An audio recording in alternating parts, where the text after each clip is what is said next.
This is Sports Radio KFH. The KFH Studios, powered by Devon James Injury Lawyers. Call 888-8888. That's 888-8888. Hey, this is Lisa Stofan. Heard the Mark Patrick weight loss hypnosis hype? Well, I attended because my father stopped smoking with hypnosis. Hypnosis eliminated my desire for soda and fast food, made me want to exercise, and I lost 60 pounds in 6 months. My energy level exploded. I went to another session to deal with some other problem foods, and I lost another 10 pounds. In fact, I brought my husband. He lost weight. More important, cholesterol and blood pressure improved. My friend went and she lost 20 pounds in the first 2 months. So does Mark Patrick hypnosis work? Oh yeah, it works. Nothing has changed my life more. Well, except maybe my husband. He's so proud of me. Makes me cry. Oh my, that's touching. What are you waiting for? Join Mark Patrick Hypnosis and lose the weight or stop smoking or your money back. Only $59.99. That's right. Weight loss hypnosis Sunday, March 29th at the Spring Hill Suites by Marriott Airport in Wichita at 11 a.m. Registration 10:30 a.m. Stop smoking hypnosis 2 p.m. Registration 1:30 p.m. Sign up at markpatrickseminars.com. T-Mobile has an exclusive bundle for customers 55 and up. I'm Sarah Bowl. Yeah, I'm Frank Bowl. A reliable network is key for us. And with T-Mobile, it's been wonderful. And going to the 55 plus plan saved us so much money. A lot. And that's important. Trying to keep costs down. The home internet's been perfect. It's fast, it's quick. The setup was so easy, it took less than 15 minutes. It was like, ta-da! If you want simplicity, coverage, reliability, you want the whole package, T-Mobile has it. Right now, T-Mobile customers 55 and up can get 2 phone lines on America's best network, plus America's fastest 5G home internet for just $30 each. $30 per month each line with autopay plus taxes and fees. Minimum age 55. Pricing for home internet rely on 2 lines of essentials. Choice 55. $35 connection charge per line required. Best mobile network and fastest 5G home internet based on analysis by Ookla Speed Test Intelligence Data 2H 2025. All rights reserved. This Christmas, get a bonus AI Essentials course when you enroll in any My Computer Career IT program by the end of the year. That's a $3,900 value. Attend classes online or on campus. Enjoy lifetime job placement support and IT certifications in high demand. Go to mycomputercareer.edu today and take the free career evaluation. That's mycomputercareer.edu. An elite CompTIA certification partner. Conditions apply to AI offer and financial aid is available to those who qualify, including the GI Bill. My name is Whitney Allen. I am a widow. My husband, Ryan, died. We never thought in a million years we'd have to use life insurance. The unexpected happened. With Ethos, it is so fast and easy. It's 100% online. You can get a quote in seconds, apply in minutes, and get same-day coverage. No medical exams, and you can get up to $3 million worth of coverage through Ethos. Get your free quote at ethos.com/game. That's ethos.com/game. Time spent on application may vary. Online health questions required. From the Accident Recovery Team Traffic Center, don't worry about me, I called ART. Traffic. No major incidents in the city, but in Colwich, K96 is closed between 167th and 151st Street because of a crash. From the Accident Recovery Team Traffic Center, that's your Odyssey Wichita traffic.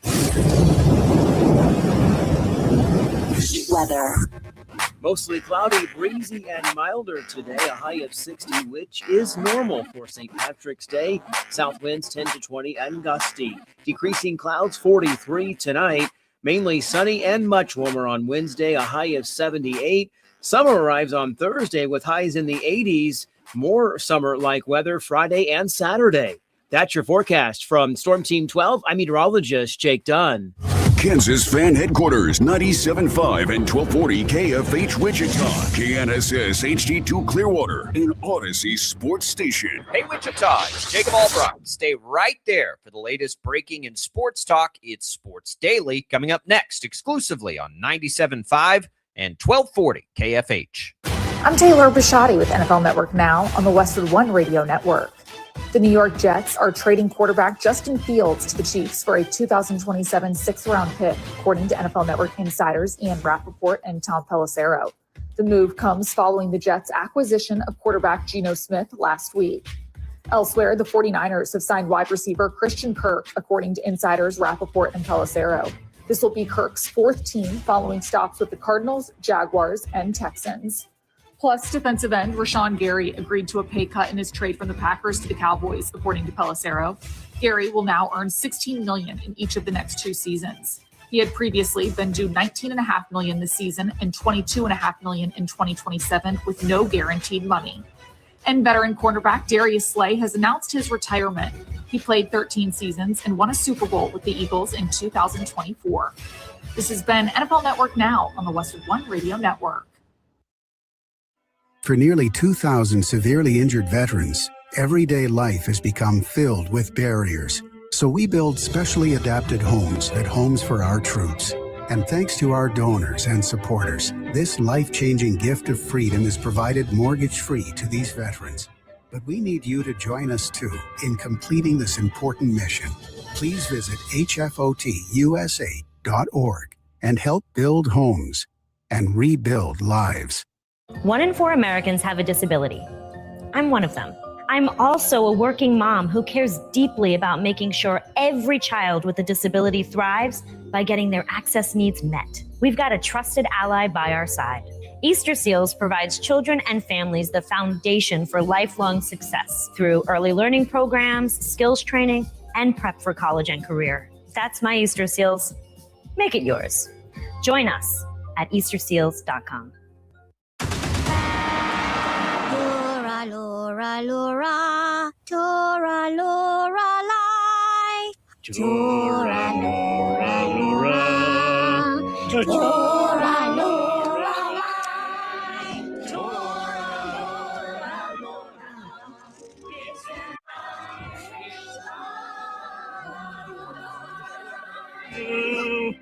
It's been St. Patrick's Day for hours, and I'm still not drunk yet. Now, from Wichita's most listened to sports radio, 97.5 and 1240 KFH. This is Sports Daily. Listen up. This is the busiest drinking day of the year. Where are the designated drivers? Beat it. I got no room for cheapskates. We'll catch ourselves a leprechaun using these lucky charms as bait. Bingo. Let's make Jerry's a leprechaun. Sing us the song of the Emerald Isle. Oh, 'tis like the singing of the angels themselves.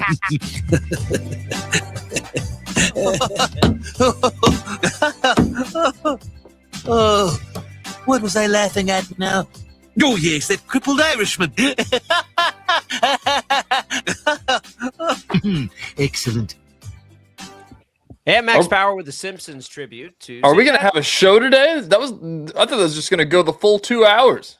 That was the Simpsons peak time there. I think it's still going, but those are some callback. There was a time where I could recite a lot of that stuff for you. So appreciate the St. Patrick's Day feel a la the Simpsons from Max there. Happy St. Patrick's Day, everybody. Hope you wore your green. If not, virtual pinches incoming. It is. It's too late now. If you're on your way to work, too late. What are you going to do? Boy, St. Patrick's Day on a Tuesday, a couple days before March Madness when everybody's already trying to cut and play hooky Thursday and Friday. Younger men like you, TJ, still find a way.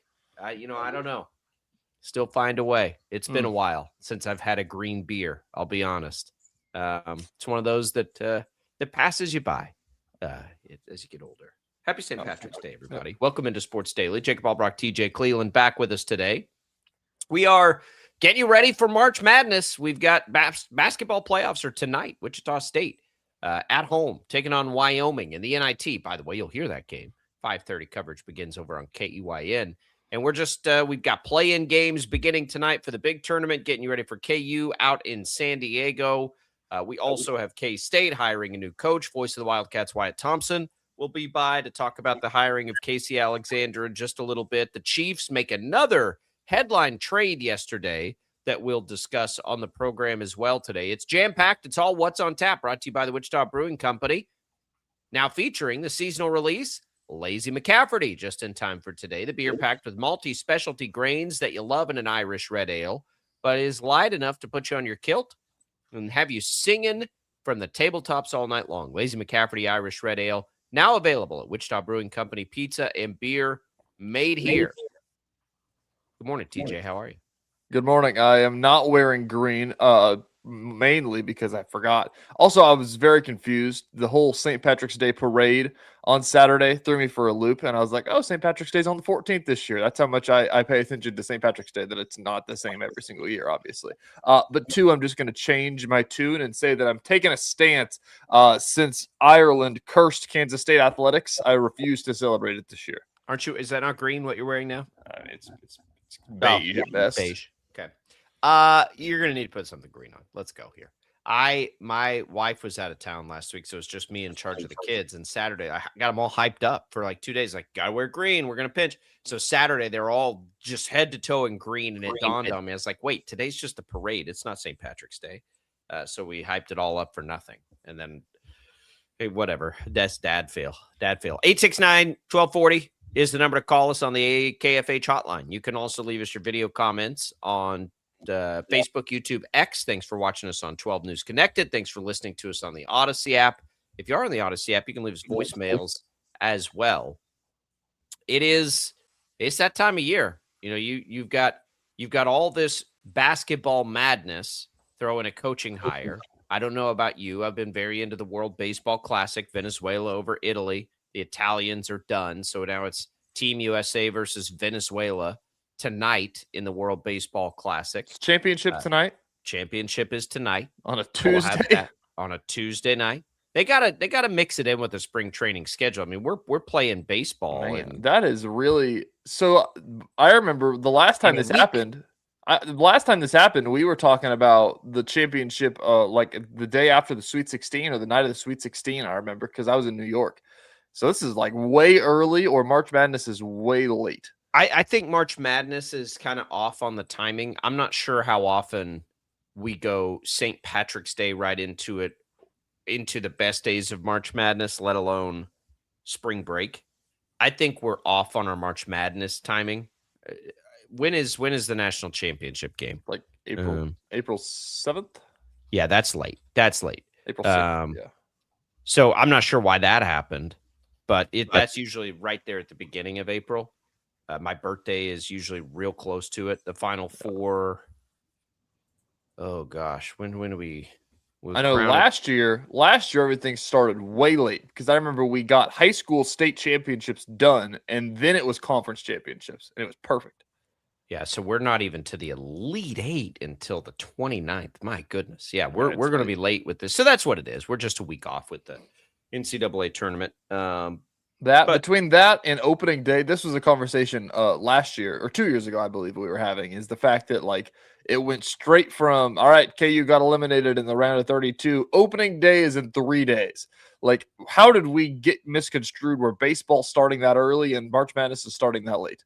Well, so the way I always remember it is we would always, when the Rangers, we would go down to like opening day, open a Major League Baseball season, and then like at night after the games, we usually be in, I think, the Final Four. Yeah, like we'd be watching Final Four games at that point. So it's think pretty late this year, though. This year it's March 30th. I guess that's not true. What's opening day is like 26th, I guess. The Royals home opener days next week. Like we're opening baseball right, when we're in the Sweet 16. So it's it's March Madness. It's fine. Maybe that's a new thing for the college basketball schedule. I have no idea. But either way, we've got a lot of things colliding, including that World Baseball Classic tossed in there. We're trying to get ready for an NFL draft. We always do this, right? And then you get through March Madness, and then it's like, all right, we're to baseball now. And we'll have the draft in a little bit, and that's it. Like we're pretty much there until July. Hopefully the Shocker baseball team and softball team can give us a little joy here. Yeah. Speaking of, you know who's playing Shocker baseball tonight? No. The Huskers. Oh, the Shockers are playing tonight against the Huskers? Yes. Okay. That one passed me by.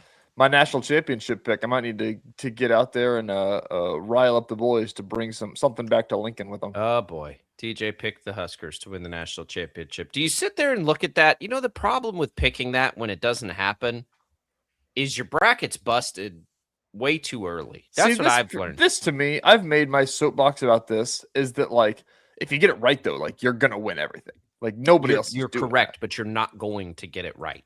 But even if you get to the final, if they get to the final four, like you'll win basically. But like I've always said, like all the bracket pools, like ESPN Bracket Challenge, CBS Bracket Challenge, whichever one you play on, they weight it way too heavy. Like no, they don't. Yes, they do. Win the bracket. How do you win a bracket challenge without picking? I think okay, let me rephrase. I think the championship and the final four weighting is fine, but there needs to be more weight in the opening rounds. Like those should not be 1/10 of the game. You cannot win a bracket challenge if you don't get the champion, unless somebody else. But you can have a bracket. You can have a bracket full of red. As long as you get the champion right, you win. Like that's lame. But that won't happen. Like that. This is electoral college versus population. Right. The electoral college is there for a reason. Picking the champion is there for a reason. Casey Alexander's a new coach in Kansas State. We'll get a discussion on that. TJ was there yesterday. So was Wyatt Thompson. We'll be talking with the voice of the Cats next on Sports Daily. Stick around.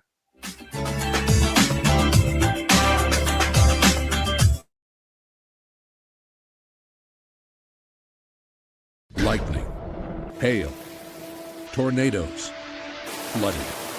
It's the worst of severe weather, and it's coming. Spring brings warmer temperatures, but also dangerous weather conditions. Stay up to date day or night with the Storm Team 12 weather app. You'll get accurate forecasts, so you can plan ahead and stay safe, no matter the weather. Download the Storm Team 12 weather app, brought to you by Stutzman's Greenhouse. The future of television has arrived. Next Gen TV is here with stunning video, movie theater quality sound, enhanced voice clarity, and interactive features, all upgradable for the future. Learn more at watchnextgentv.com.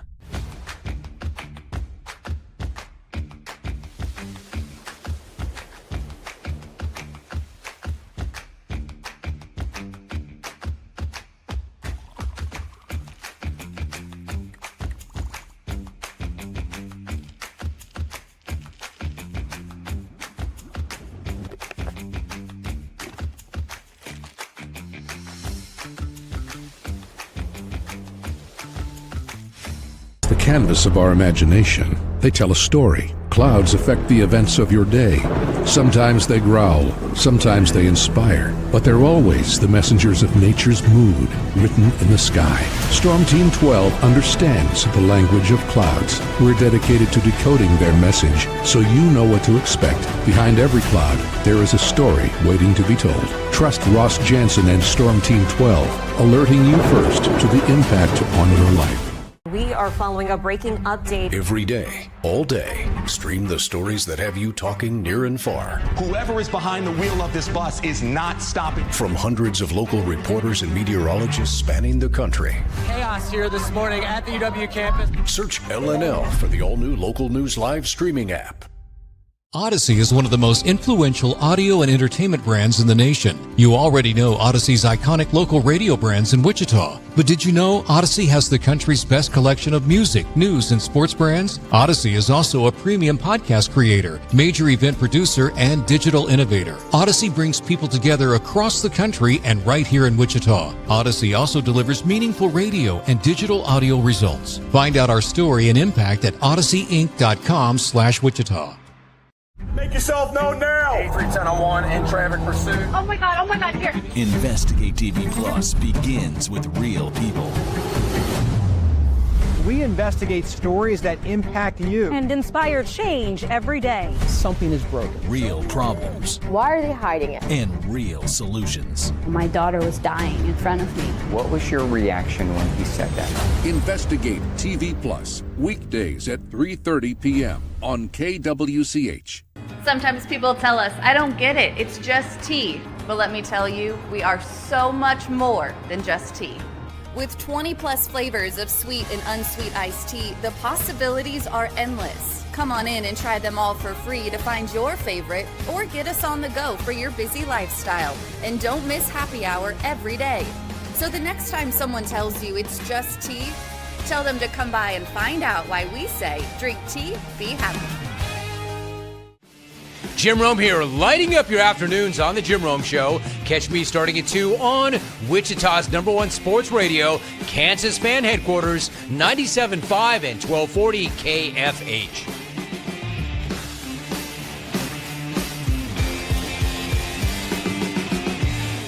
Mornings are busy. We're here to make your mornings better. We report the stories that affect you. 3 more hospital lies from contaminated apple juice just a day after the FDA issue a recall. We're here to make your mornings better. Closing east and westbound lanes of K96 for repairs. With 12 News, you're prepared for your whole day. Scattered thunderstorms across the state into the afternoon. Stay a step ahead with 12 News this morning on KWCH and KSCW.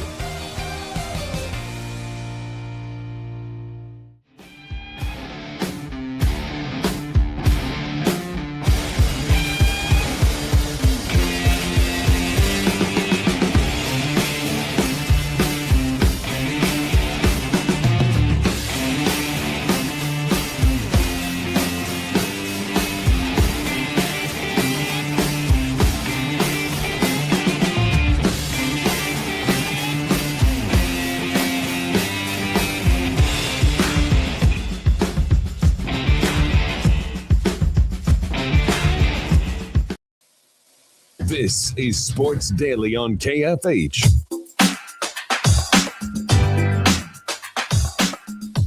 And now, digging deeper with the teams you follow, it's another Sports Daily Insider interview on KFH. And joining us now, our buddy Wyatt Thompson, voice of the K-State Wildcats. No postseason basketball, but exciting things in K-State basketball. I'd like to say we're turning the page and everything's complete, but we know that it's not off the court. On the court it is, though, Wyatt. Casey Alexander, introduced yesterday, formerly of Belmont, now fully in tow there at K-State, I assume, trying to put a roster together from day one. What were your first impressions of the new head coach? Really liked him. I don't think he tried to overcook it, as I would like to say. He presented, I think, who he is. In terms of his personality, I think he does have a sense of humor. I think he is a very confident gentleman who believes in who he is and the way he goes about his business. I really liked his family a lot. I had an opportunity to go up and meet his wife. This would have probably been maybe 45 minutes before the press conference, and his 3 children, one of which, the youngest boy, is probably going to be a manager for coach when they get to town.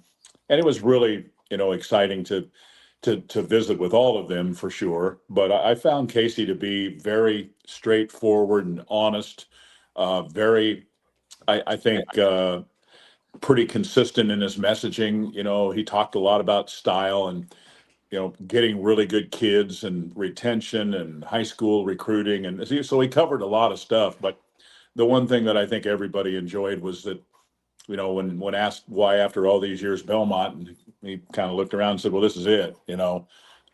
People here are excited about basketball. Other coaches have won here. And I think he thinks he can too.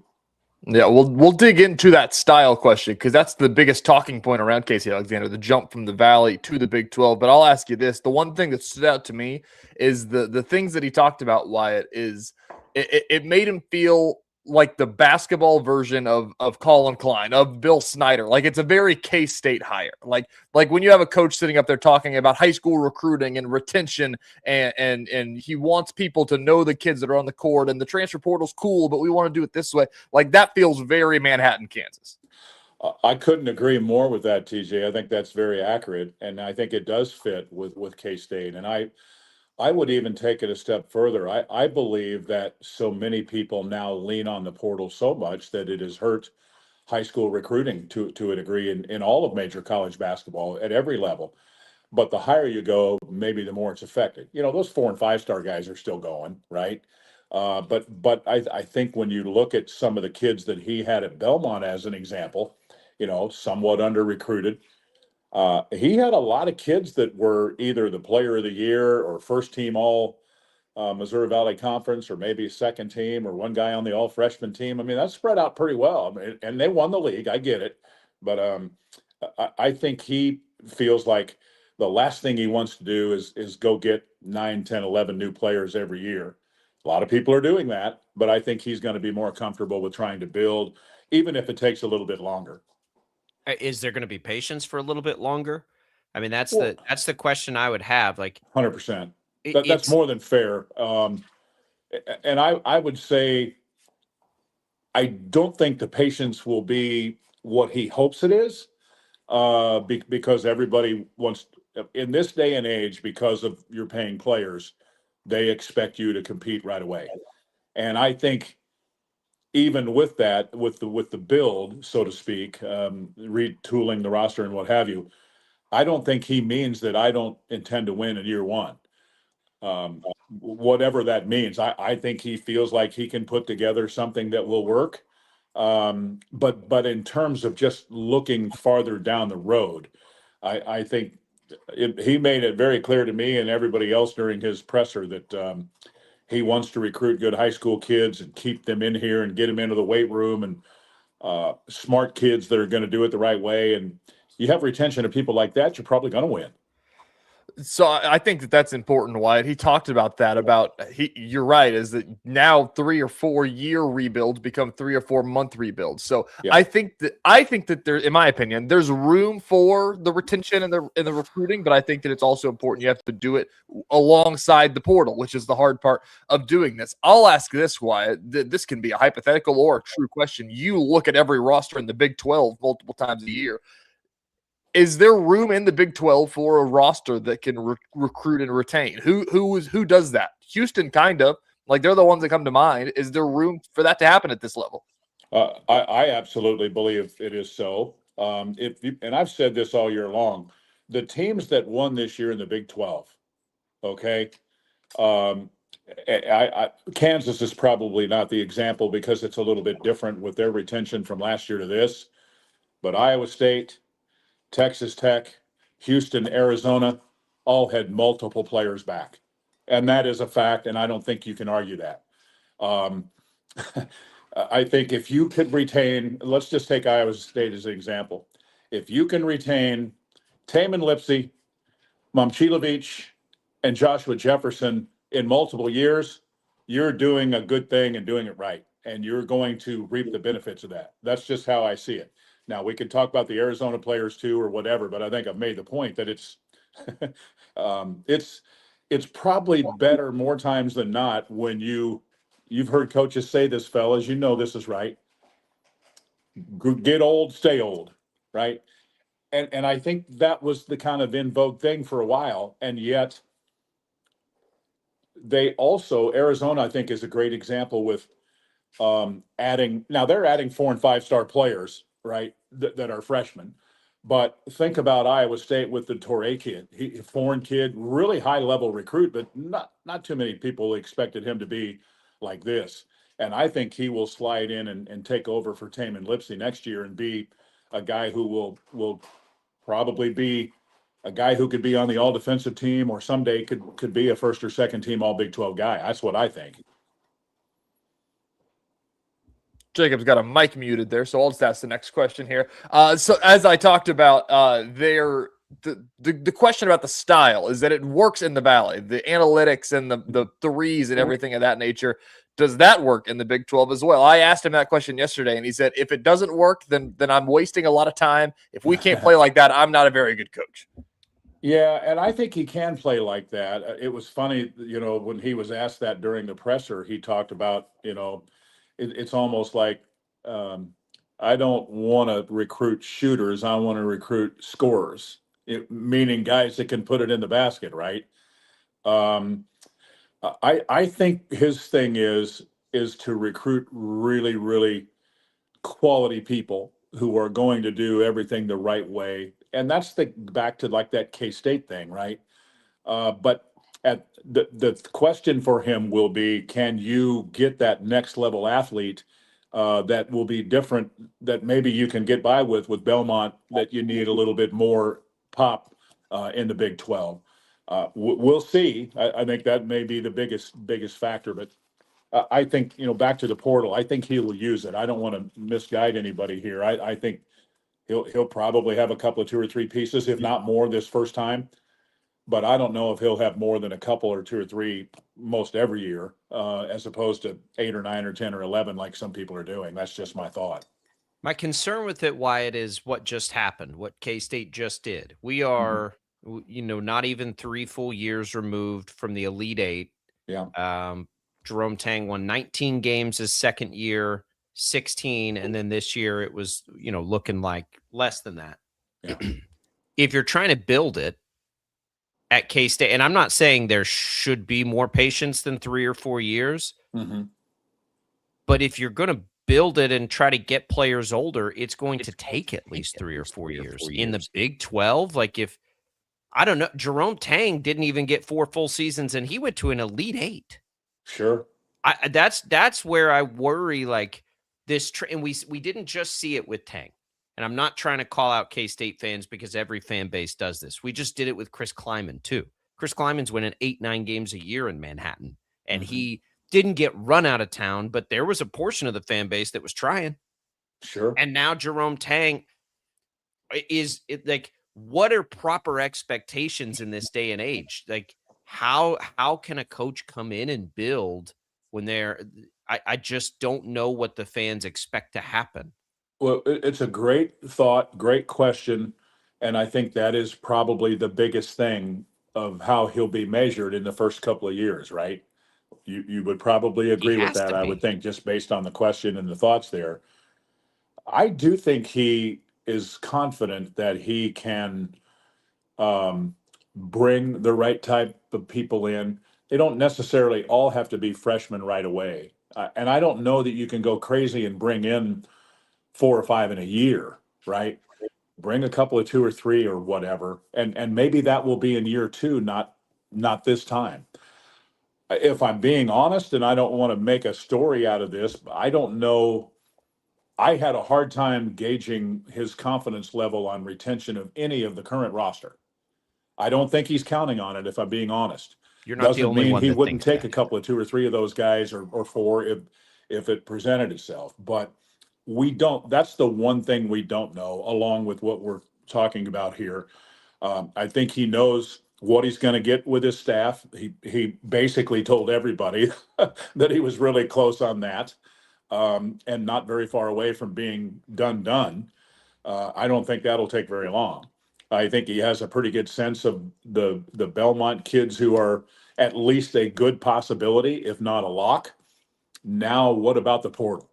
And that will be interesting, I think, for all of us too, right? But I think he feels like, again, K-State's had, 3 different coaches here most recently that have all been, guys that have gone to the Elite Eight. And I think he feels that he can be a part of that. And we'll see if it plays. Yeah, it's going to be really interesting. The one thing that I'm wondering about, I don't know if you had a chance to talk to Gene Taylor yesterday, Wyatt. I talked to him about the process of how they got here. And to me, it kind of felt like, obviously the hot boards and the names floating around and everything. He wasn't the only one they talked to, obviously.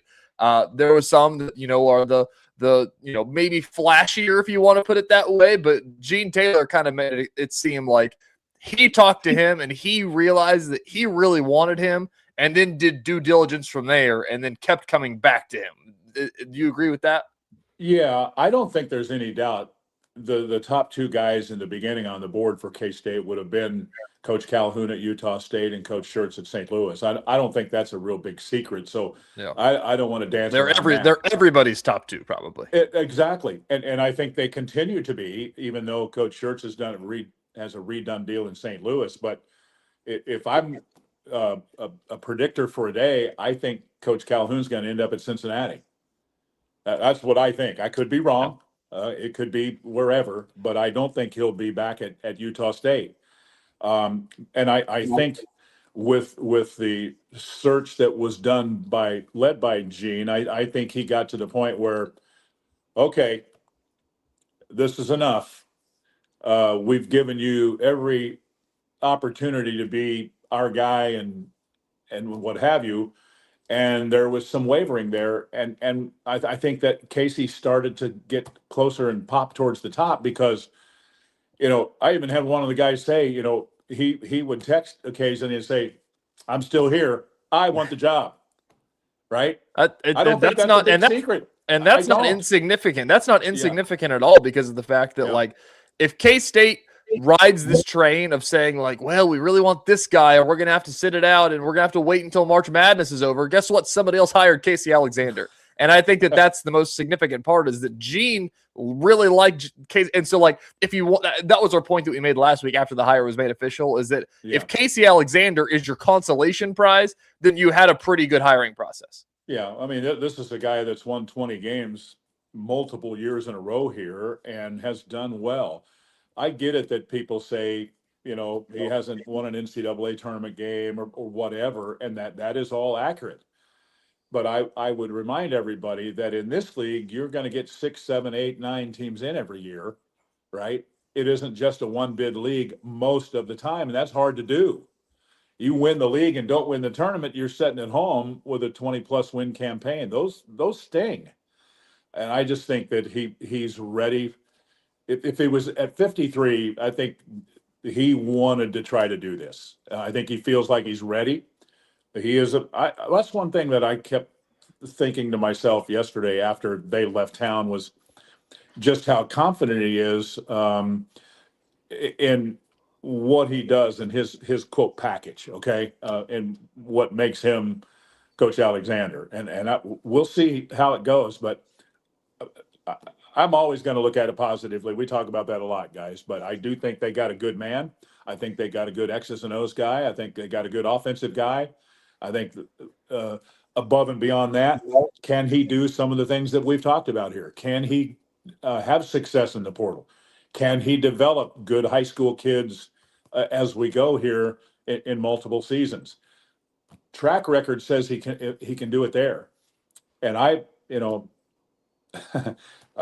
said this to a guy yesterday. If I had $1 for every time Chris Kleiman told me for 7 years, football is football. Okay. This basketball is basketball, but it is still, I'm not trying to downplay. There is a big difference between, and no disrespect at all, but there's a big difference between the 12 and the Valley. Period. End of story. And he knows it. But I think he feels confident enough in his abilities and what K-State allows him to work with that he can win here. That's why I like the hire, though, Wyatt. Like, I like it because, and I in fact, like, it's the longer it's gone, the more I like it over Calhoun. Calhoun's still at a point in his career where it maybe goes to Cincinnati, and I know he has ties there, but is that really the end? Like, this is a high. I would be, if I'm an AD, I'm so sick of hiring guys and worrying about them leaving and having to deal with the extensions and all that.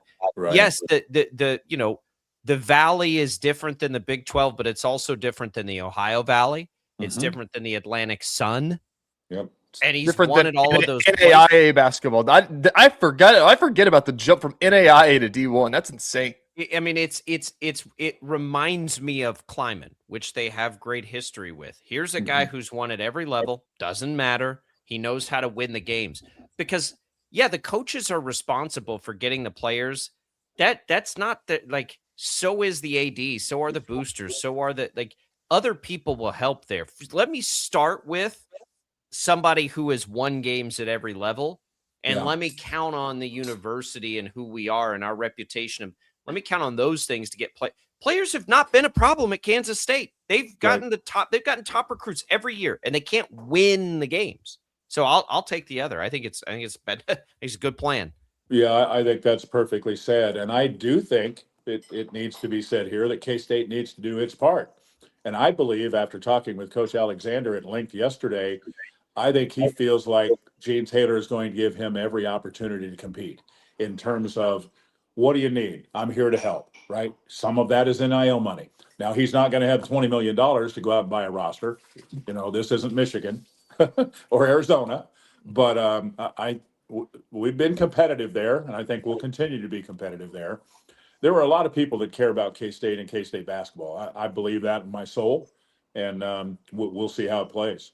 They're going to have more NIL money than they had at Belmont. I can promise you that much. Wyatt, let's play the sports talk radio game here. There's currently 0 players on the roster and 0 assistant coaches. Are they making the NCAA tournament next year? You know what? I think they'll have a chance. It depends on. There's so many variables there that's so hard to know. But let's just say who will be on the team? Yeah, we don't know that yet. Yeah, but why not? The opportunity is there. People have done it before. Shoot, you just got to be what? You just got to be. Can you finish top 9 in the Big 12? You're in. That's it. And I think that's one thing that it did attract him. And I can tell you without question, he was really.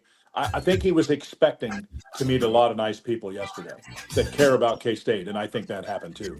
So that gets him juiced to hit the ground running here in a couple of days. Wyatt Thompson, voice of the Cats, we appreciate it. You bet. Great talking to you, fellas. Sports Radio.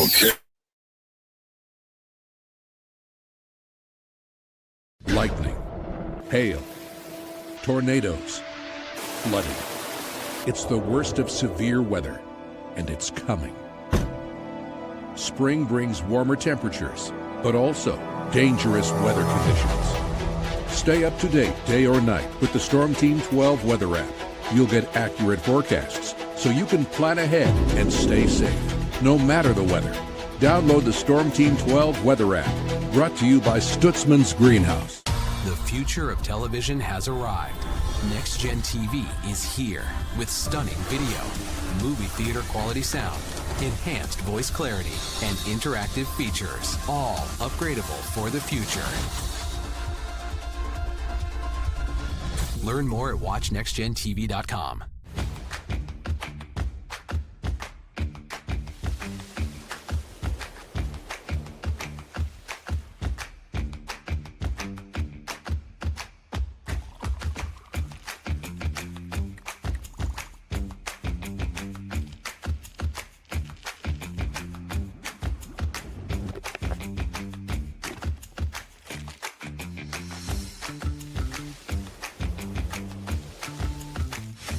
The canvas of our imagination. They tell a story. Clouds affect the events of your day. Sometimes they growl, sometimes they inspire, but they're always the messengers of nature's mood, written in the sky. Storm Team 12 understands the language of clouds. We're dedicated to decoding their message, so you know what to expect. Behind every cloud, there is a story waiting to be told. Trust Ross Jansen and Storm Team 12, alerting you first to the impact on your life. We are following a breaking update. Every day, all day, stream the stories that have you talking near and far. Whoever is behind the wheel of this bus is not stopping. From hundreds of local reporters and meteorologists spanning the country. Chaos here this morning at the UW campus. Search LNL for the all-new Local News Live streaming app. Odyssey is one of the most influential audio and entertainment brands in the nation. You already know Odyssey's iconic local radio brands in Wichita. But did you know Odyssey has the country's best collection of music, news, and sports brands? Odyssey is also a premium podcast creator, major event producer, and digital innovator. Odyssey brings people together across the country and right here in Wichita. Odyssey also delivers meaningful radio and digital audio results. Find out our story and impact at odysseyinc.com/Wichita. Make yourself known now. 310-1 in traffic pursuit. Oh my God, here. Investigate TV Plus begins with real people. We investigate stories that impact you. And inspire change every day. Something is broken. Real problems. Why are they hiding it? And real solutions. My daughter was dying in front of me. What was your reaction when he said that? Investigate TV Plus, weekdays at 3:30 p.m. on KWCH. Sometimes people tell us, I don't get it, it's just tea. But let me tell you, we are so much more than just tea. With 20 plus flavors of sweet and unsweet iced tea, the possibilities are endless. Come on in and try them all for free to find your favorite, or get us on the go for your busy lifestyle. And don't miss happy hour every day. So the next time someone tells you it's just tea, tell them to come by and find out why we say, drink tea, be happy. Jim Rome here, lighting up your afternoons on The Jim Rome Show. Catch me starting at 2 on Wichita's #1 sports radio, Kansas Fan Headquarters, 97.5 and 1240 KFH.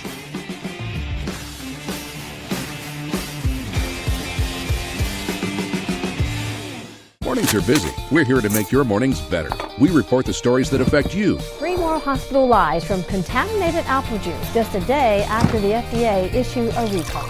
We're here to make your mornings better. Closing east and westbound lanes of K96 for repairs. With 12 News, you're prepared for your whole day. Scattered thunderstorms across the state into the afternoon. Stay a step ahead with 12 News this morning on KWCH and KSEW.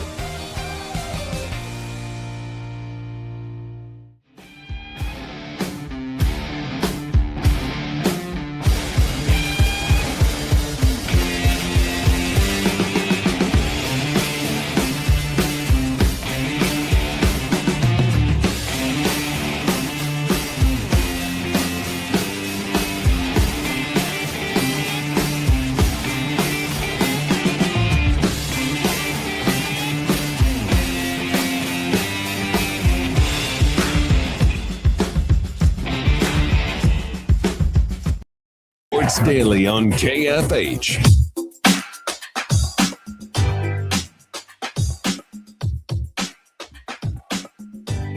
All right. Welcome back in, everybody.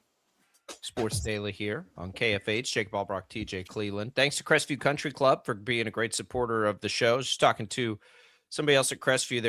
They're like simulators and TVs in that room. That's the way to take in the games Thursday. That's a pretty good idea. Unfortunately, some of us have to work Thursday during the day. I'll be able to maybe do a little more of that kind of thing on Friday, but Thursday will be pretty normal. But you know what? I don't hate watching games at the office. So look, that's a good idea, a good opportunity there at Crestview. I'm going to try to go to a bourbon tasting Thursday night at Crestview. So it's all kinds of stuff. You've got golf, you've got all the activities, you've got all the different social events there. Give them a call. Tell them we sent you here at Sports Daily.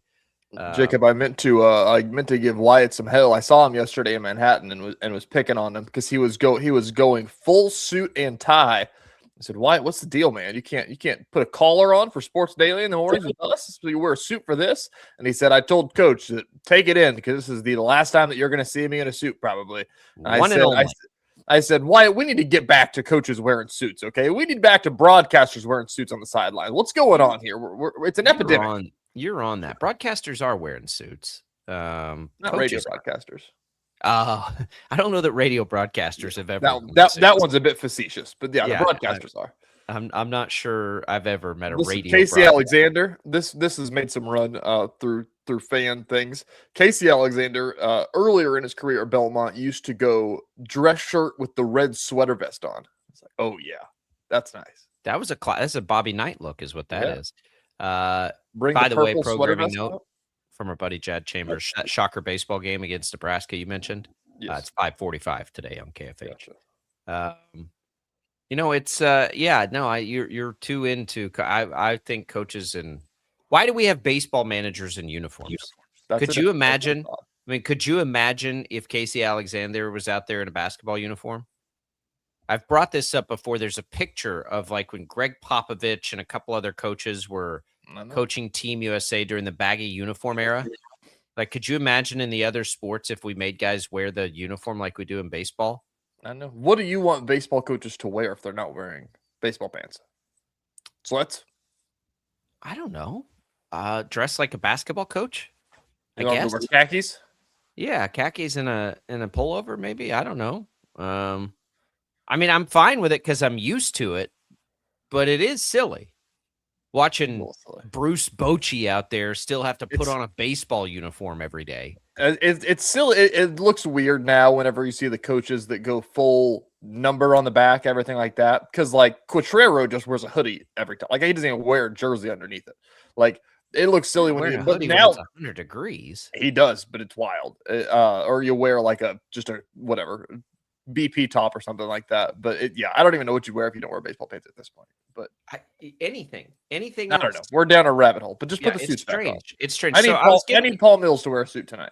I was giving you a hard time about, and I went over some of this with Jackson on your Nebraska pick. You act like it's not outrageous, but it kind of is. It kind of is. Now, there are 4. Okay, so there are 4 seeds. So that's not totally unheard of in the 40 years of this tournament. 4 times a 4 seed has won. What percentage, you may have been listening at this point, but I'll bring up the stat again here. What percentage in 40 years of NCAA champions do you think were number 1 seeds? Of ones, 40 years, I'll say like 25%. 65% of the time, the national champion is a 1 seed. 13% of the time, it's a 2. 10% of the time, it's a 3. You're looking at 88% of the time, your national champion is a 1, 2, or 3 seed. Okay. There But have that been means- four. that means There have 22, been 22% of the time, it's a 4 or worse. So there have been 2. Sorry, there have been 2, not 4. 2 number 4 seeds, a 6, a 7, and an 8. That's it. 5 total in 40 years. Twice they've been a 4 seed. One was UConn, not that long ago, right? They kind of bucked the trend. The other 4 seed was Arizona back in 1997. The most outrageous, which it really wasn't, was UConn as a 7 seed back in 2014, the Kemba Walker year. And then you go all the way back, of course, to Villanova as an 8 in the very first year of the tournament, and then Manning and the Miracles in '88 for a 6 seed. Otherwise, it's 1, 2, or 3. It's 1 seeds have been the champion since 2017. 7 out of 8 years in the NCAA tournament. So it's not that I don't like Nebraska. I do. It's the chances of Nebraska winning 6 games. We'll call it 5 of them against top 20 teams in a row. And 4 of them against top 10-ish teams. It's just like, that's where it gets hard to take those. And that's why I like all this noise and chatter about Miami of Ohio or Auburn. Like, it doesn't matter. And if we expand the tournament, it doesn't matter. Like, it's fun for what it is. Like, we want the first week of the tournament is fun. It's really the only time we get wackiness. Other than that, it pretty much chalks out every year. But we act like there's all these like Cinderellas, and I agree, Cinderellas are great. Cinderellas are done with after the first week. Then we're just to the best teams are making it at that point, and it's which of the best teams do you like more? It took me a long time to come around because I was always like, what I don't know what seed Texas was when Kevin Durant was in the tournament. But I'm like, I'm taking Texas. Kevin Durant's awesome. Or Blake Griffin. I'm taking Oklahoma because Blake Griffin's awesome. And I think that they were a little higher. Like, it doesn't really happen. Yeah. Your Nebraska ball. Here's what's going to happen, though. Nebraska ball is going to go flame out, and you're going to be so sad that your bracket's busted that early. That's fine, but I'm not taking a 1. I'm not going to do it. Like, I feel like I'm going full risk on the precipice so that if they win, like, I'm winning every bracket pool. If they lose, I'm just hoping that I sharp everything else out and have a chance. Basically. Well, if they lose and you're going to win bracket pools, you need another outlier team to win. True. If you're going to win, right? Like, at that point, you're just like, you're rooting for absolute chaos everywhere, in which your bracket's probably not going to be good enough anyway. You know what I really hate? I'm going to change the topic to this, and kind of same topic, is that watch any national show, and it's the same thing that you're saying, but even to an even steeper degree. Any national network show, any national radio show, any Sports Center, anything like that. Like, if you ask, like, Reese Day, like Pete Thamel, who do you have winning your bracket? And he's like, well, I think that I'm going to go with Arizona. And like, they act like it's this hot take, and they're like, yeah, like the 4-1. And they just, and I understand last year it happened, like the 4-1s made it to the Final Four, but like the amount of times that happened, like they just are buying fully into it. It's just like nobody can keep up with the 1s or the 2s. Like, there's nobody that can. Because there's a long history of that being the case. Of winning it. I understand winning it, but like the fact that they think it's completely out of the realm of happening that somebody could beat Florida. I don't think they're saying that at all. You're right. They're saying here's who they think the best team is. That's I all agree. they're Like, saying. Okay, you can pick Arizona. Like, cool. Like that. I'm saying that like they're acting like Florida, Duke, Arizona, every one is unbeatable. Like they just, everything that they're saying is just like, oh yeah, it's going to be the 1s and the 2s. And then they do the whole song and dance, and they're like, oh my gosh, nobody saw Florida losing happening. Nobody saw UConn falling to blank, blank, blank happening. Like, and I get last year is going to make you think that, but if that's the new trend, like the tournament is a lot more lame. Well, it's not lame. We're not missing anything. I just went over the history in 40 years. It's gone that way. 1s and 2s and 3s for 40 years. It's been winning it. They do. Yes. But San Diego State was in the national championship a couple of years ago. What seed were they? Like a 8. Not that year they weren't. Were they? They didn't win. FAU was an outlier. FAU was an 8. San Diego State was like a 6. It was like an 8-6 game or something like that. It was not a top seed. I'll look this up. Because I remember K-State lost to FAU and said, "You're telling me they could have played San Diego State in the Final Four?" Yeah, look, I'm just telling you why. Like, okay, Final Four, you've had in the history, how many? What's 40 times 80? 320? That's too many. That's not right. Anyway, your seed lines for this article was bust. Yeah, this is this year. Okay. Number 1 seeds 66 times in the Final Four. You've had 6 11s, 1 10. You've never had a 12 through 16. You've had 6 11s, 1 10, 2 9s, 6 8s, 3 7s, 3 6s. 2023. This was 3 years ago. It was Florida Atlantic was a 9, San Diego State was a 5, Miami was a 5, and UConn was a 4. Yeah, that was wild. That was the wild year. Is that out of the realm of possibilities? No, it's not out of the realm. No, it's not out of the realm of possibility at all. It's not. It not at all. Of course, it's not because it happened.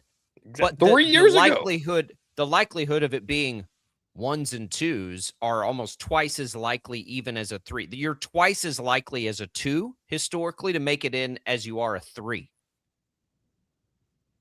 3s and 4s are combined for the same number of times it's been 2s. And then 1s have doubled that up. 1s have been twice as often as 2s. So we're just looking at history and trends. I don't know yet if I buy into the narrative that it's changing so much and it's getting top heavy. I don't think that I believe that for a second. I think every year is unique. I think every year is different.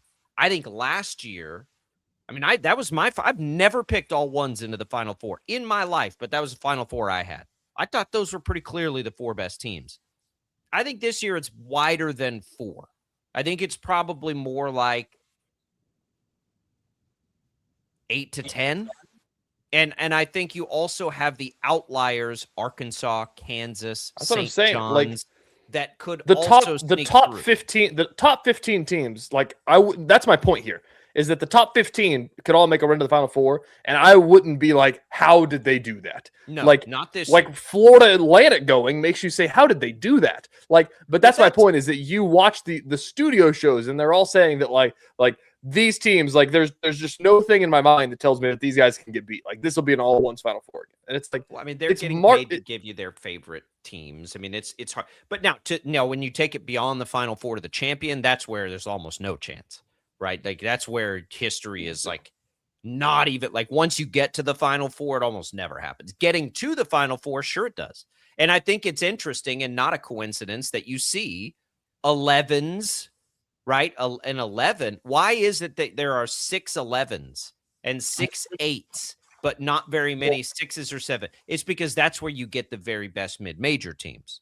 That's where you get the very best non-power 4 teams. And I think that's why you see those seed lines advance pretty well. Like South Florida is a good example. Could you see South Florida make a run? Sure you could. The way they rebound the basketball and play defense, of course you could. That's how the Shockers got in there, right? Like, yes, you can. So there are those cool trends too. Like your best mid-majors are usually 11 seeds. Sometimes that's why 12s beat 5s, right? You're kind of getting the best and the worst of the other. I love March Madness. But the madness is Thursday and Friday, so get ready for it. We're so close. Shockers are playing tonight. We got to preview that game. We got to talk about this Chiefs trade yesterday. A lot coming in another hour of Sports Daily. Stick around.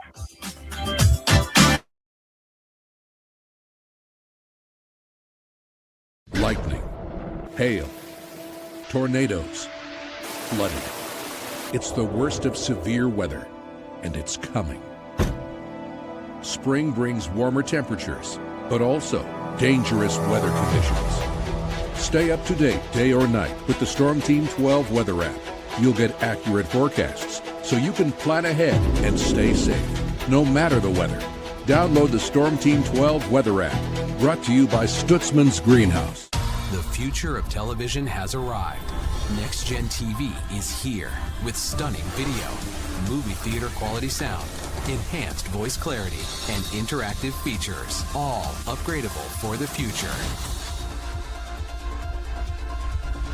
Learn more at watchnextgentv.com.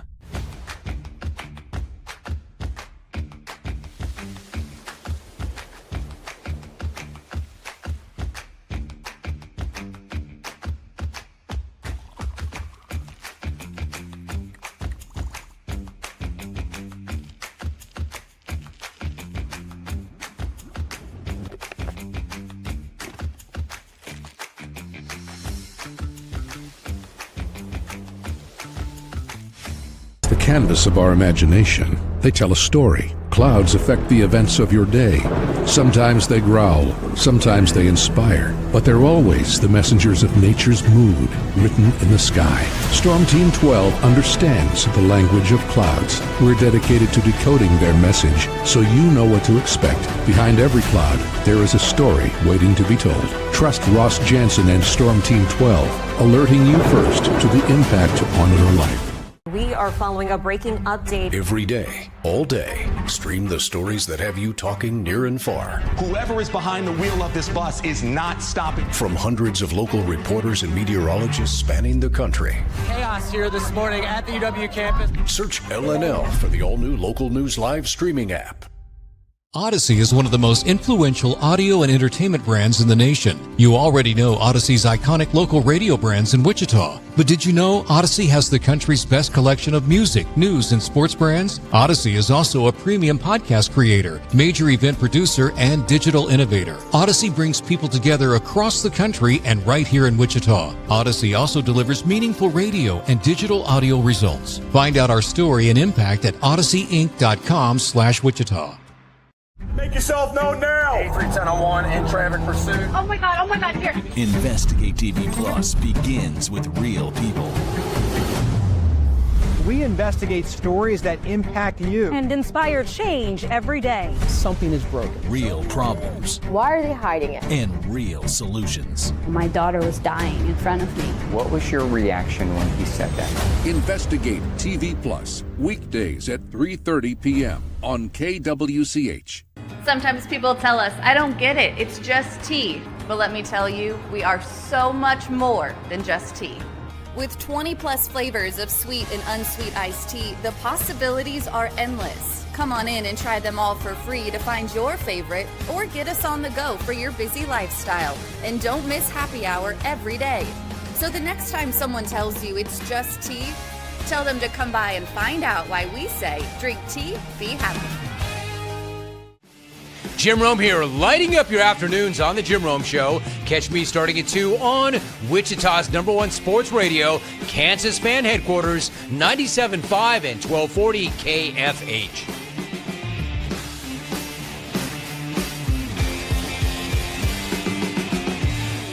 Mornings are busy. We're here to make your mornings better. We report the stories that affect you. 3 more hospital lies from contaminated apple juice just a day after the FDA issued a recall. We're here to make your mornings better. Closing east and westbound lanes of K96 for repairs. With 12 News, you're prepared for your whole day. Scattered thunderstorms across the state into the afternoon. Stay a step ahead with 12 News this morning on KWCH and KSCW.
in St. Patrick's Day for hours, and I'm still not drunk yet. Now, from Wichita's most listened to sports radio, 97.5 and 1240 KFH. This is Sports Daily. Listen up. This is the busiest drinking day of the year.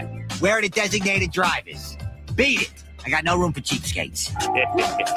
We'll catch ourselves a leprechaun using these lucky charms as bait. Bingo. Hey, let's make Jerry's a leprechaun. Sing us the song of the Emerald Isle.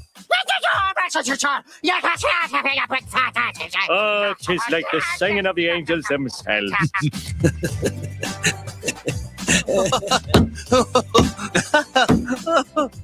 Oh, what was I laughing at now? Oh, yes, that crippled Irishman. Excellent. And welcome back in, everybody.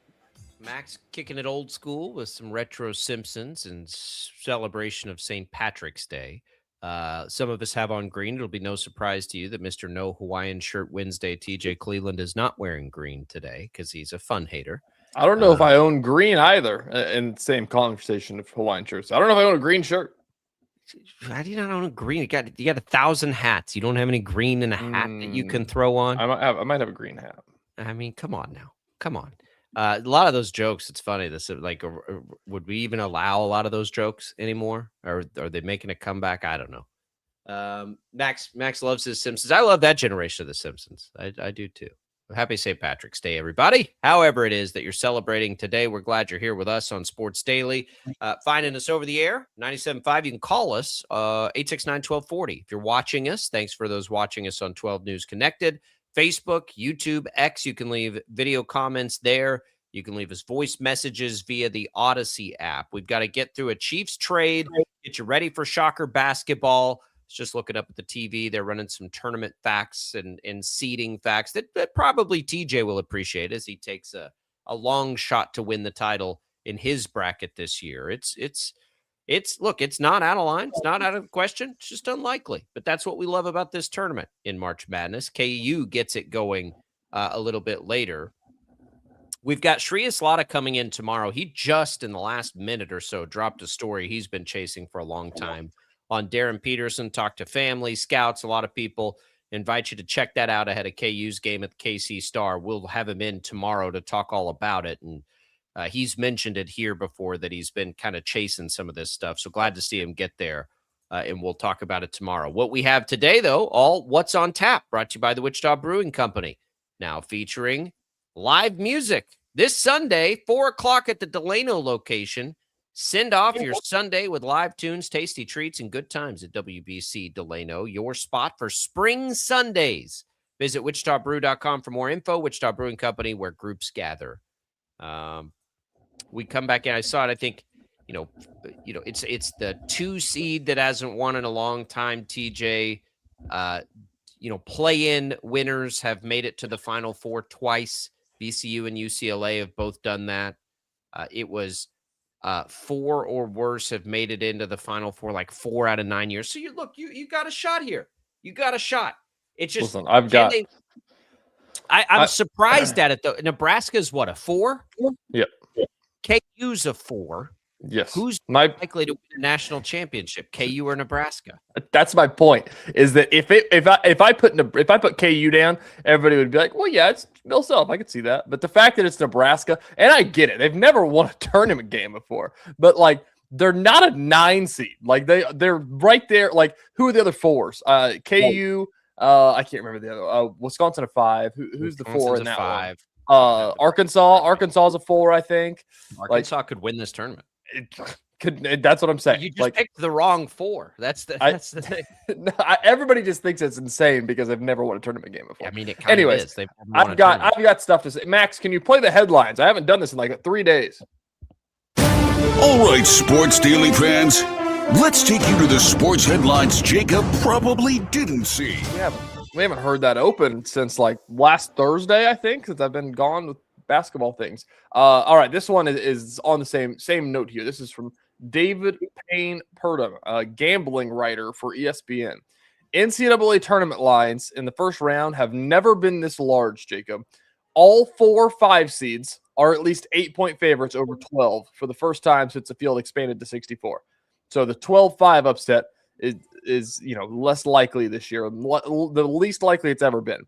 The 4-13 games, the average spread is 14.3, the largest spread ever in 4-13 games. The average spread in 3-14 games is 19.5, the largest ever. And all 4 2 seeds are at least 20-point favorites over the 15 seeds for the first time since 1986. So basically, these numbers will tell you that the cream is floating to the top, right? Yeah, that's what people want you to think, I would say. I don't know if I believe it yet. Again, I don't. Spreads are spreads. Results are results. We'll see what happens. Yeah, right. It goes to the trend of these mid-majors getting poached by the bigger schools. I guess everybody says that this is an NIL problem. This is a transfer portal problem. This is a transfer portal problem. I don't know yet, because how wide a net are you casting? Again, this is where I think the narratives come into play. There's a narrative that it's ever not been the top, I don't know, 10 or 12 teams that are winning this thing. I just went through 10 minutes worth of stats that would tell you that's always the way it's been. So is it a lot different than it ever has been? I don't think that it is, but we need more time with it, with the tournament, more data. All right, next up, college basketball news. Tyler Lundblade. You know that name? Nope. You should probably learn it. Missouri Valley Player of the Year from Belmont is in the portal. All right. He'll be at K-State next year, I'm sure. Should be. 6'5" senior, average 15.6 points per game, shooting 40.6% from three. Has one more year of eligibility because he got a hardship waiver. We'll see in Manhattan. Yeah, it's happening. It's going to happen. Same breath as that, Matt Brown, I don't even know how to describe this guy, the open records guy who files a ton of open records reports about college athletics, got the contract for Casey Alexander before it's come out yet. It will be public record, I imagine. $3.3 million this year goes up. We know all that part. K-State paid $600,000 to buy his buyout of Belmont, which is pretty hilarious how small of a buyout that is compared to whenever you buy out, Power 5 coaches. $600,000 to pay that one. Then here's your termination without cause. We'll pay you 85% of the total remaining compensation. At the end of how many years? It's 5-year deal. So okay. Termination so 50 termination by coach if he were to leave. If he left before the expiration of his initial contract year, $5 million. 4 years remaining, $4 million. 3 years, $3 million. 2 years, $2 million. 1 year, $1 million. Less than one contract year, he gets out for free. They will fund a salary pool of up to $2.7 million for all of his assistant coaches. That's a lot for assistants. 3.3 is higher than I thought it would be. I'll be perfectly honest to start out with. That's what? That's like a $500,000 less than Tang, basically. $500,000 less than Tang at the end, right? Yes. $500,000 less than Tang after Tang got 2 raises. So I'm a little surprised it's that high to start. To be fair, Tang's second raise wasn't a raise. Tang's second raise was, here's your giant buyout. It was more money. Here's your giant buyout, and here's more money for your assistant coaches is what it was. Correct. But it was a raise. It was more money from K-State, for sure. True. I mean, you can't say it's not nothing. They might have to pay it. That is the terms. I think that's all I got for you. I don't have anything crazy. That's all I got. NIT tonight. NIT tonight. We're going to talk about that on the other side here and just kind of the state of the Shockers. I thought there was a standout. Here you go. Here you go. Here's another headline for you. On the call tonight on the NIT, Rich Hollenberg and Mark Adams coming back to Wichita. Mark Adams does love him some Shocker basketball, man. Golly. It's been a minute. We used to have Mark every call, it felt like. I know. He's going to Doodah tonight. Over or under 1.5 mentions of the Doodah Diner tonight. It's going to be over 100%. It's going to be within the first 5 minutes of the Well, game. No, that's not the bet because I agree with you on that. It's how many mentions of the Doodah I think Diner. 2. I think we can get 2 in. He's gonna say it right off the bat, and they're gonna do the cold open thing. It's like beautiful Wichita, Kansas. They call it the Doodah.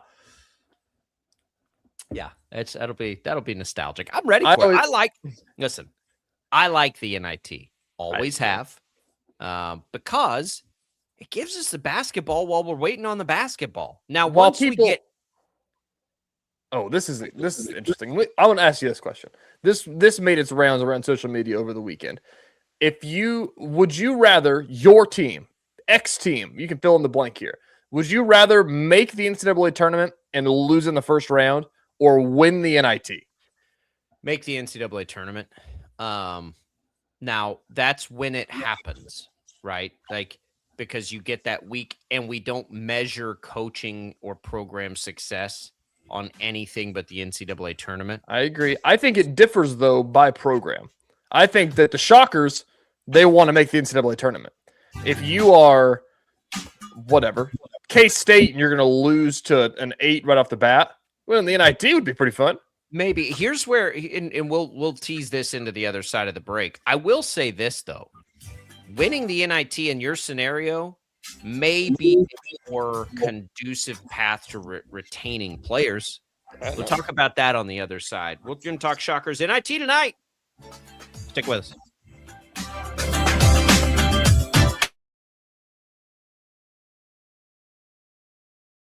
Lightning, hail, tornadoes, flooding.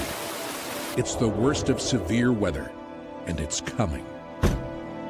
Spring brings warmer temperatures, but also dangerous weather conditions. Stay up to date day or night with the Storm Team 12 weather app. You'll get accurate forecasts, so you can plan ahead and stay safe, no matter the weather. Download the Storm Team 12 weather app, brought to you by Stutzman's Greenhouse. The future of television has arrived.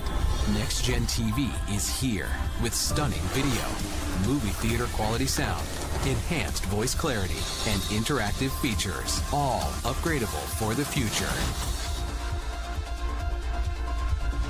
Learn more at watchnextgentv.com.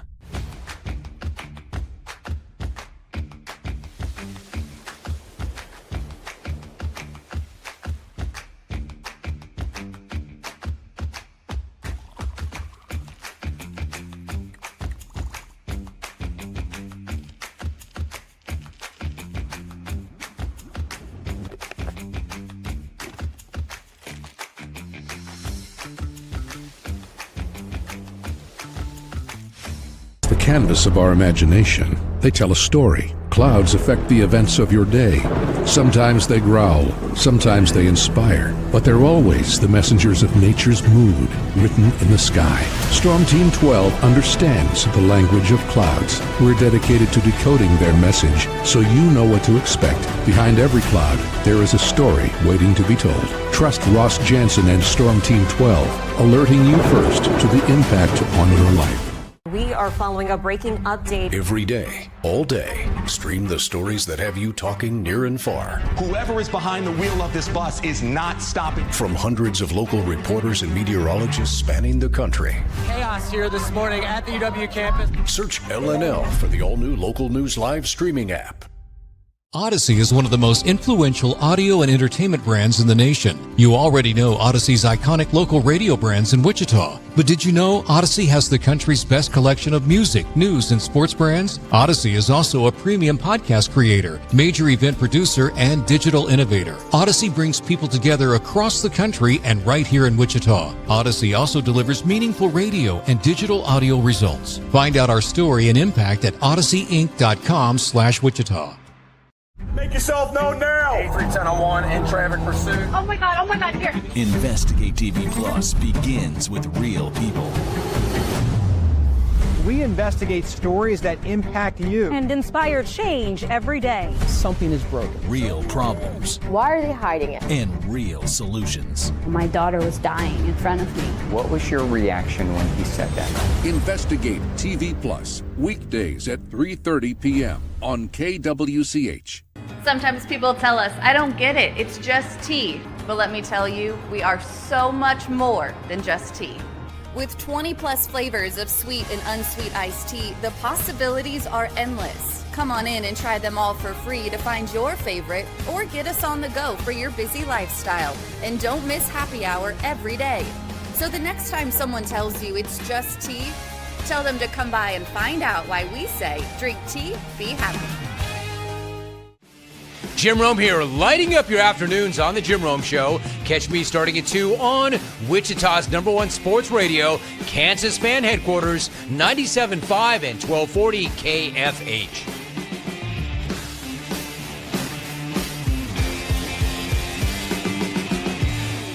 Mornings are busy. We're here to make your mornings better. We report the stories that affect you. 3 more hospital lies from contaminated apple juice just a day after the FDA issued a recall. We're here to make your mornings better. Closing east and westbound lanes of K96 for repairs. With 12 News, you're prepared for your whole day. Scattered thunderstorms across the state into the afternoon. Stay a step ahead with 12 News this morning on KWCH and KSCW.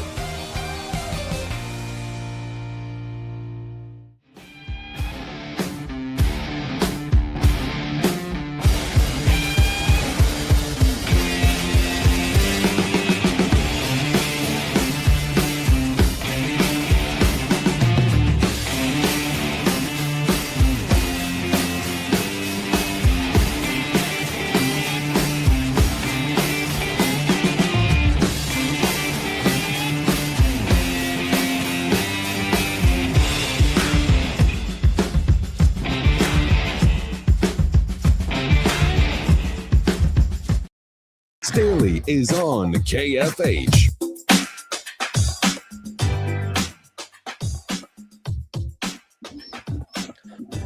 Hey, March Madness talk.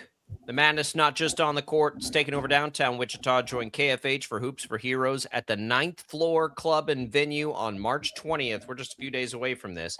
Midday Madness buffet lunches to the evening at the Cloud9 Cigar Lounge. You've got to get in there and check it out. This facility has been renovated. It's been awesome.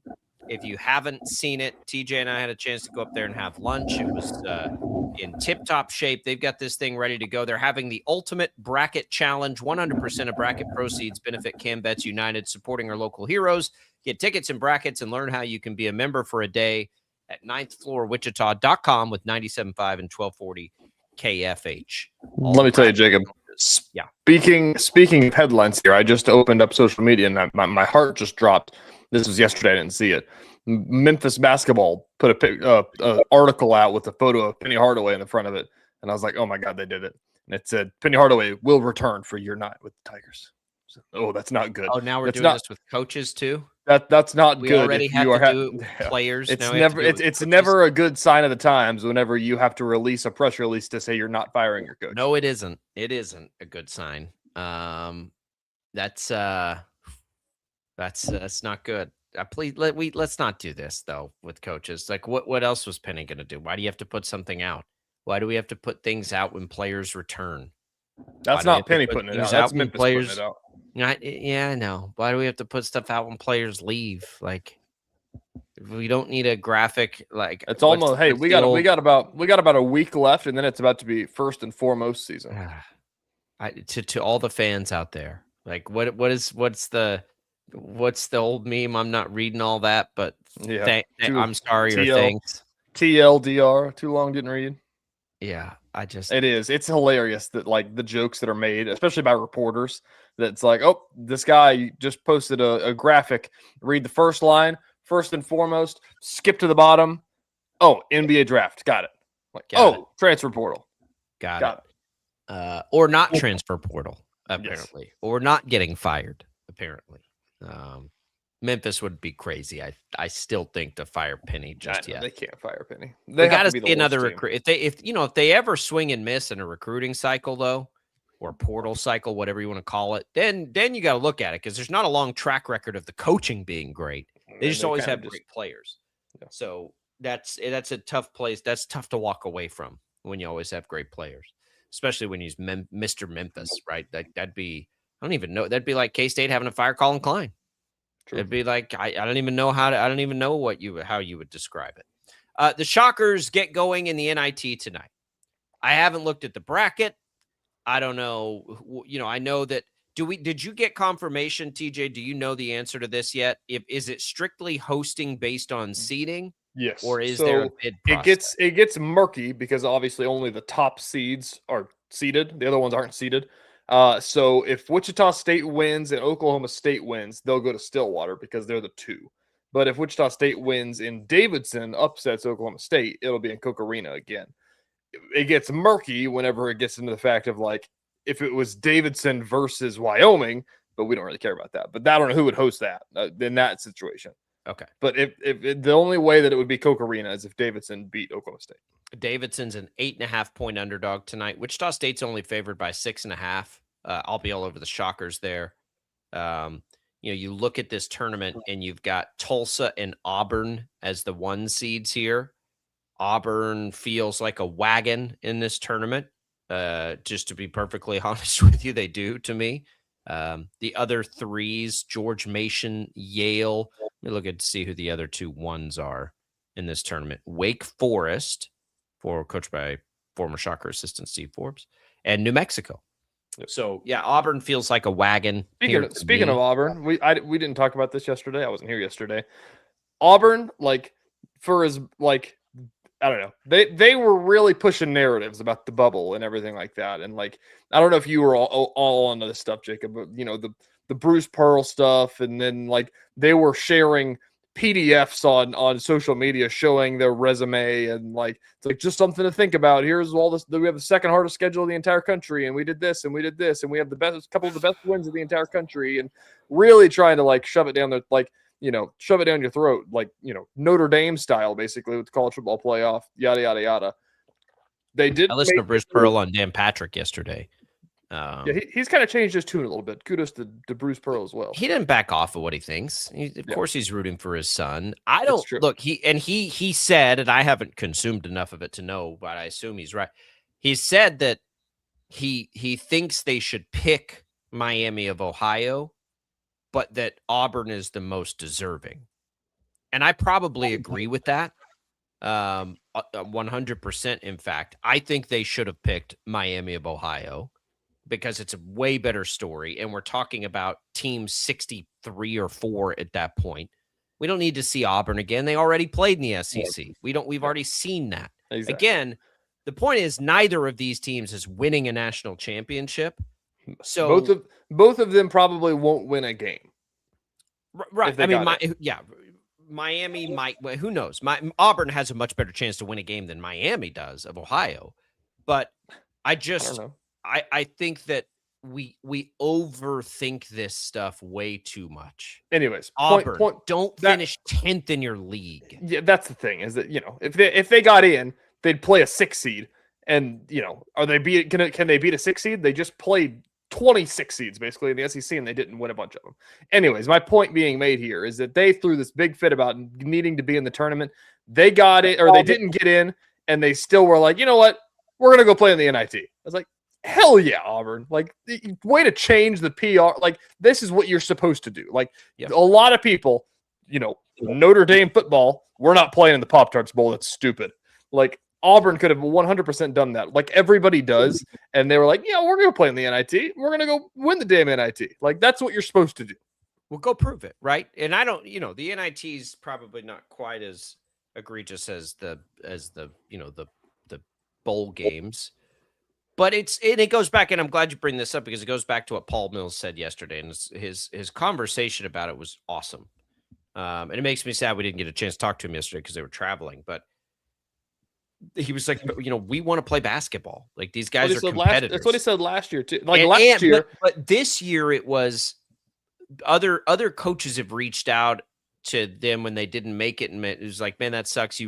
It feels like you have a great group and you really like those players. And he's like, I really do like these, but the Shockers, run that they made, it was contagious. And so yeah, more than ever, I'm really glad they're going to keep playing basketball. Yep. Last year, they went to the NIT. Didn't have that same vibe at the end of the year, I wouldn't say. It wasn't bad. There was nothing wrong with it, but it wasn't like this year. And so giving these guys a chance for a school that has a history in this tournament of doing some good things for the program, yeah, I think it's great. And to the question you posed at the end of the last segment, Would you rather make the NCAA tournament, lose in the first round, or win the NIT? The answer to that's always going to be make the NCAA tournament.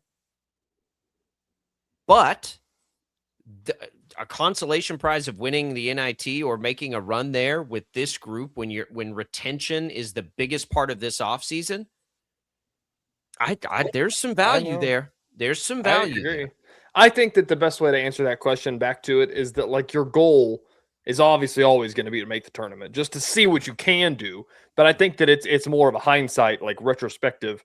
Like, how do you feel at the end of that season? Like, how do you feel if you're South Florida and you just get in just to go lose to Louisville? Or would you just go win the thing and you're in Gainbridge Fieldhouse holding up a trophy at the end of the year? You probably, smile a little bit more about that, but you obviously want to be in the tournament and to see if you can. That's deep in the weeds. Yeah, it's a big deal. And I think that, like, this group, as you're saying, like, they're going to be good in the NIT as well. Like, this isn't, last year kind of felt like, oh, wow, they're in the NIT. That's pretty cool. Like, they're going to Oklahoma State. It's a regional game. Like, they made it in there and all that stuff. Like, this year, it's like there wasn't really a question of if they will play in another tournament. Whether it was the NIT or the Crown was maybe a question, but I don't think that anybody watched that game. They lost, and then it's just like, well, they're going to keep playing. It's not over. That last year's team also wasn't nearly as good, in my opinion, as this year's team. This year's team had something going, like had something cooking. I wonder all the time in the last 3 or 4 days, had they beaten St. Mary's, had they not had a couple of stumbles, you don't lose to Charlotte. There were a couple of moments where they would have been bubblish, I think. If they didn't go 0-3 in the Bahamas, even if they went 2-1 in the Bahamas, right? If they didn't lose to Charlotte and Rice, and to be fair, like, they hadn't found themselves at that point. Like, they didn't develop their identity fully until halfway through conference play, where you could really see, like, what they were trying to do, what they are trying to do, which is crash the boards, let KG fire away, and win from the free throw line. Like, the things that became very clear didn't become very clear at those points. Like, at those points, we still didn't know anything about it. That's why retention becomes so big. If they can retain, this is a huge offseason for Wichita State. We know Kenyon Giles and Karan Boyd won't be back. And I hope they have a great NIT run akin to Marcus McDuffie to send out a couple of great seniors. We know those two guys aren't going to be back. Everyone else can be, right? If I'm not mistaken, they can get everybody back. We don't even talk about a core of 4 like it's a question anymore that he's going to get another year of eligibility. So you hope if you can bring them all back, and I know you lose probably your 2 best players in Giles and Boyd, but if you can bring everything else back, and you've got to go add a couple of pieces, I don't think they'll be the same team next year that they are this year, because that was kind of a special mix and having a special player in Giles. But I also think the couple of the younger guys on this team, namely Batia and Williams, are going to take steps forward offensively. They'll look a little different, but they'll still be a great rebounding team. They would really at that point need a shooter or 2, like just guys that can take shots. Not Giles. Like, you don't have to say, well, they got to replace Kenyon Giles. No, you're not going to replace Kenyon Giles. That's not going to happen. What you can do is get development from other guys and just have dangerous shooters out there. And maybe like a guy like Am Unique takes a step forward and more confidence and some size, and he is one of those guys. Who knows? But it's so if they have to start over TJ. I like that. That is going to be as big a buzzkill as I can remember. Listen, we're having the wrong conversation right now because it's not a post-mortem yet. I want to ask this and switch it back to the NIT. To the fans that, you and I both like the NIT, and I think that we're both excited that they are playing in the NIT. How big of a deal is it that they are in the NIT? Because I think there is pushback about, like, you want us to get up for the tournament for the people that didn't make the tournament.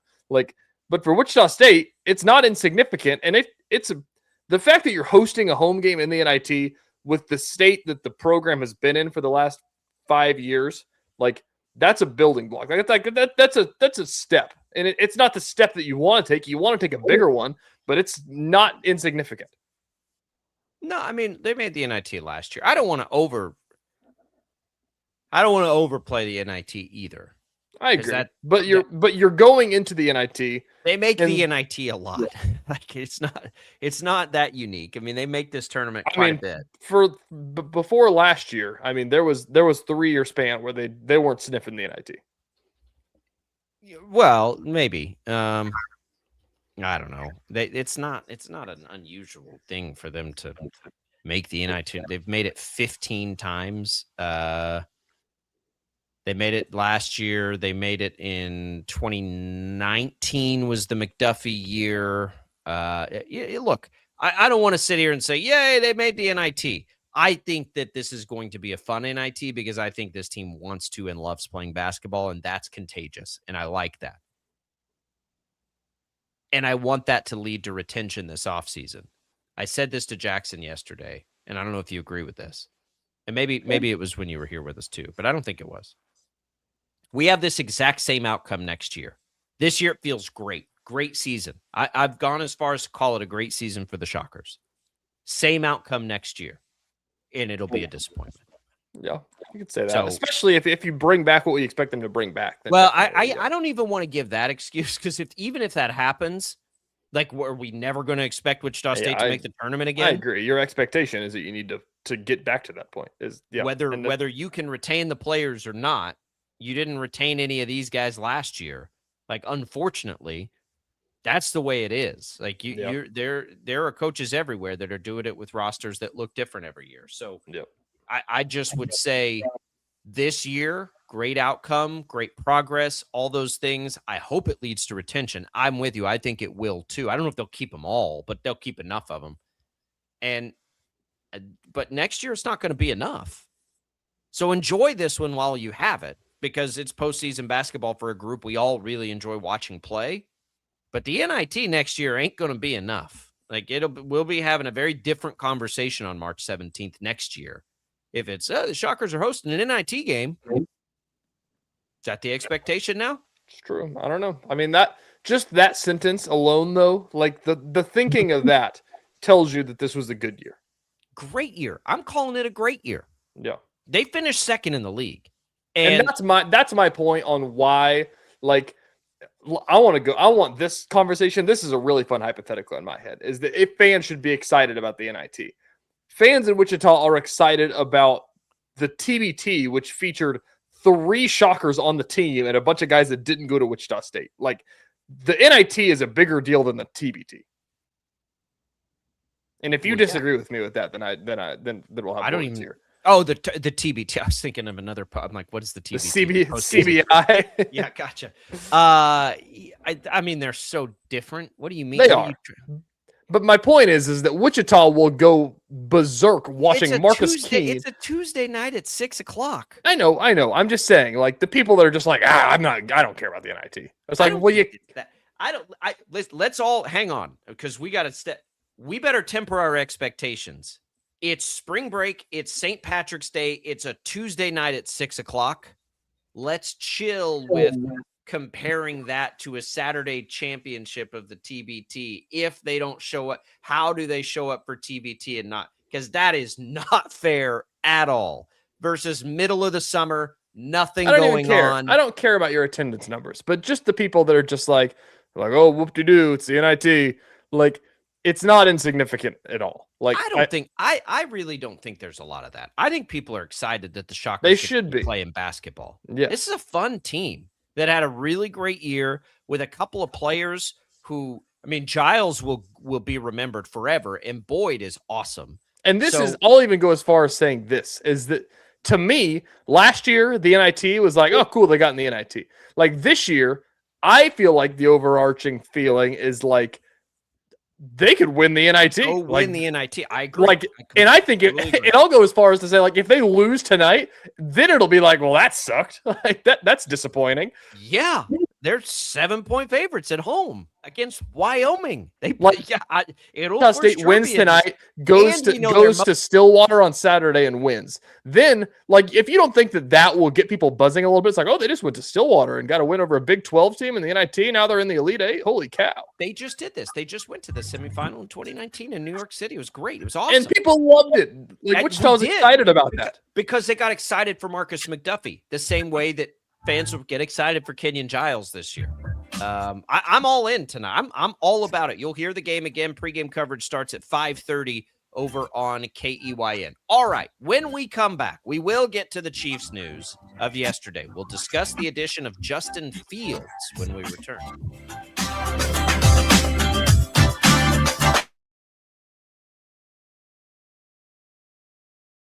Lightning, hail, tornadoes, flooding. It's the worst of severe weather, and it's coming. Spring brings warmer temperatures, but also dangerous weather conditions. Stay up to date day or night with the Storm Team 12 weather app. You'll get accurate forecasts, so you can plan ahead and stay safe, no matter the weather. Download the Storm Team 12 weather app, brought to you by Stutzman's Greenhouse. The future of television has arrived. Next Gen TV is here with stunning video, movie theater quality sound, enhanced voice clarity, and interactive features, all upgradable for the future. Learn more at watchnextgentv.com.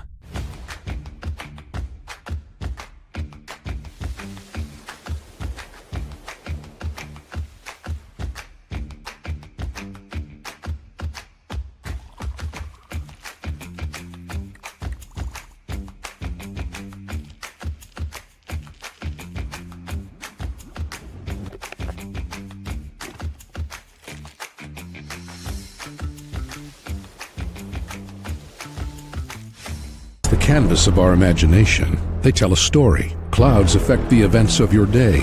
Sometimes they growl, sometimes they inspire, but they're always the messengers of nature's mood, written in the sky. Storm Team 12 understands the language of clouds. We're dedicated to decoding their message, so you know what to expect. Behind every cloud, there is a story waiting to be told. Trust Ross Jansen and Storm Team 12, alerting you first to the impact on your life.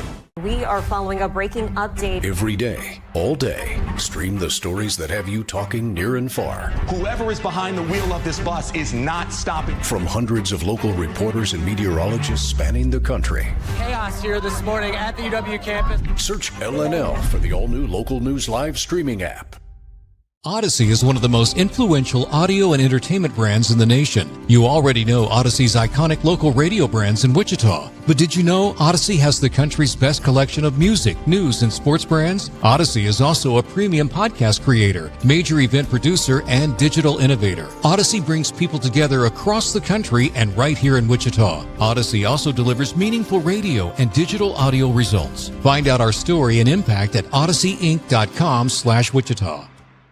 Make yourself known now. 831001 in traffic pursuit. Oh my God, here. Investigate TV Plus begins with real people. We investigate stories that impact you and inspire change every day. Something is broken. Real problems. Why are they hiding it? And real solutions. My daughter was dying in front of me. What was your reaction when he said that? Investigate TV Plus, weekdays at 3:30 p.m. on KWCH. Sometimes people tell us, I don't get it, it's just tea. But let me tell you, we are so much more than just tea. With 20 plus flavors of sweet and unsweet iced tea, the possibilities are endless. Come on in and try them all for free to find your favorite or get us on the go for your busy lifestyle. And don't miss happy hour every day. So the next time someone tells you it's just tea, tell them to come by and find out why we say drink tea, be happy. Jim Rome here, lighting up your afternoons on The Jim Rome Show. Catch me starting at 2 on Wichita's #1 sports radio, Kansas Fan Headquarters, 97.5 and 1240 KFH.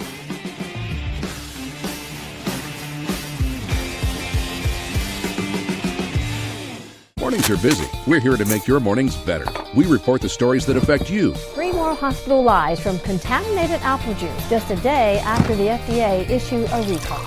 We're here to make your mornings better. Closing east and westbound lanes of K96 for repairs. With 12 News, you're prepared for your whole day. Scattered thunderstorms across the state into the afternoon. Stay a step ahead with 12 News this morning on KWCH and KSCW.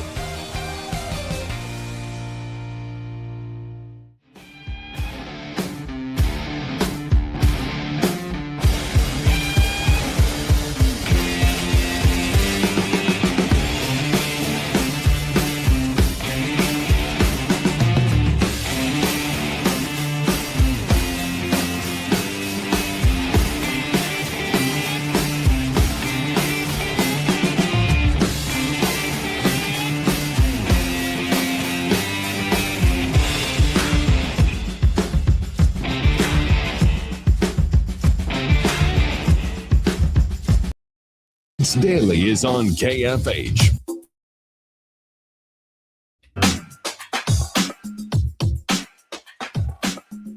Thanks to Prairie Fire Coffee for keeping us fueled up, fired up, making it through.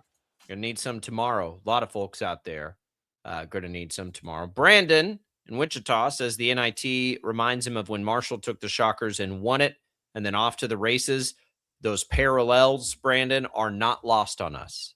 They are very, very much in play, I think, with what a lot of people are feeling and seeing right now with Shocker basketball. It was the third year for Greg Marshall.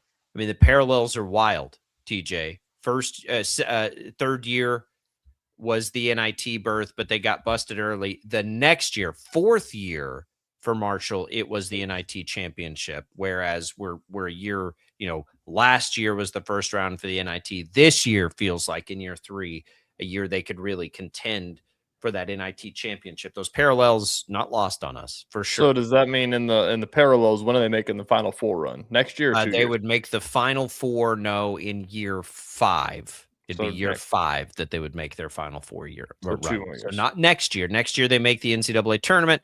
Year following, they'll make it to the Final Four if we're staying on that. If we're staying on that, I guess. Can't wait till they get the kid from Scott City. Yeah, who is that? Who is that? Western Kansas. Yeah. Can we call Ian? Let's call Ian Premer. Let's convince him to play basketball. Well, you also have to be fair. You also have to get the 5-star or 4.5-star of Fred VanVleet. Maybe that's Alston. You just need to pair. Holy cow! You just need to pair Alston. Holy cow! We're living in Western alternate Kansas. reality. Yeah. Yeah. Except everyone's on Alston. People got on Fred after the Shockers. Greg Marshall he was a killer at that. He would go find him early, and then everyone would come around and they'd stick it out and they'd stick out the commitment. He did that quite a few times. Let's talk Chiefs here. Justin Fields. It was funny. You were driving and we were in a text thread about it. You thought everyone was just making something up, which I don't blame you. I would have too, but it's very real. The Chiefs will go and trade for Justin I heard. Fields. So I was we're in a group chat and I'm driving and I'm making, Siri put my messages out for me. And I just hear Tommy sent a tweet from Adam Schefter. And I'm like, what does it say? Like, I don't know what it says. And then it's like, oh my gosh, I would never have seen that coming. I would have never seen that coming. Holy cow. And I'm like, God, tell me what the tweet says. And then I just hear the Chiefs traded for Justin Fields. And I'm like, that sounds ridiculous. But that also could happen. Why didn't they tell me something that was funnier than that if they're going to make something up? Yeah. It's I like it, but I like it probably for different reasons than most. Justin Fields as a backup quarterback doesn't excite me that much. I mean, I don't really care. He's an okay option if Mahomes takes a little while. Is he a better option than Chad Henne or Matt Moore or Carson Wentz? I don't know. At this point with him, I'm not sure. Here's what excites me about it. If Justin Fields plays any games at all, the Chiefs are going to run the damn ball. Yeah. So what gets me excited about it is I don't think you bring in that kind of backup quarterback unless there's two reasons. Unless you can get him to showcase and flash like crazy early on and you can flip him for a decent draft pick. That'd be one reason, I think. But the other would be maybe he does fit the profile of what the Chiefs want to do this year. And if that's the case, then maybe we're all going to win in a way that all of us in the camp where I sit of like, man, I'd really like to see them this year. And maybe it's this year only become a run-based team, kind of akin to what we saw the Bills do last year. The Bills ran it more than anybody last year with Josh Allen. So I think there's room for that. I think they've got the offensive line for that. I think it helps their defense. I think it helps Mahomes in a recovery. Maybe, just maybe, bringing Fields in if he needs time tells us, yeah, they will actually run the ball. Because if Fields is under center at all, those games, they're going to run the ball. I mean, that's the way you run an offense with Justin Fields. Yeah, I mean, I agree. I think that you're not going to let. I think that it's not so much the fact that they're going to run the ball with Justin Fields. It's more so the fact that they're not going to throw the ball 40 times with Justin Fields. Right. And whereas if it's Wentz or some of these other guys, they absolutely still would do that. Whether it's what's his face? Who's backup? Why am I forgetting his name? Minshew. Yeah, whether it's Gardner Minshew or Wentz or Moore or Henne or any of those guys, the plan was they're going to run the same offense with those guys. Maybe they don't take the deep shots, but they're still throwing it around, moving it around. If that trend holds in its Fields, that tells us they really do want to run the ball this year. Yeah. My mind goes to one of two things here. One, how cool is it that you have Justin Fields and Patrick Mahomes in the same quarterback room as a college football fan? Like, right. You showed me a picture of that a decade ago. It's like, no way. They got both of them. That's insane. Two, my mind went to whenever Mahomes got hurt this time around or got hurt last time, or this past season, I'll say it that way.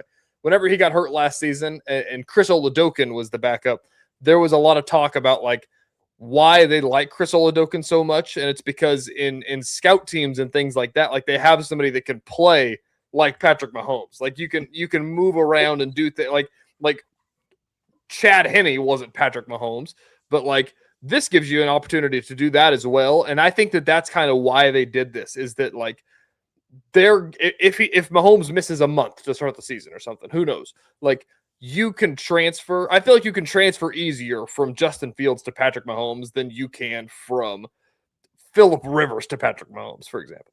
And I don't think Mahomes is going to be running around for his life because he's got a bum leg, but like they play more alike than Mahomes versus one of the true pocket passers. I think in a sense that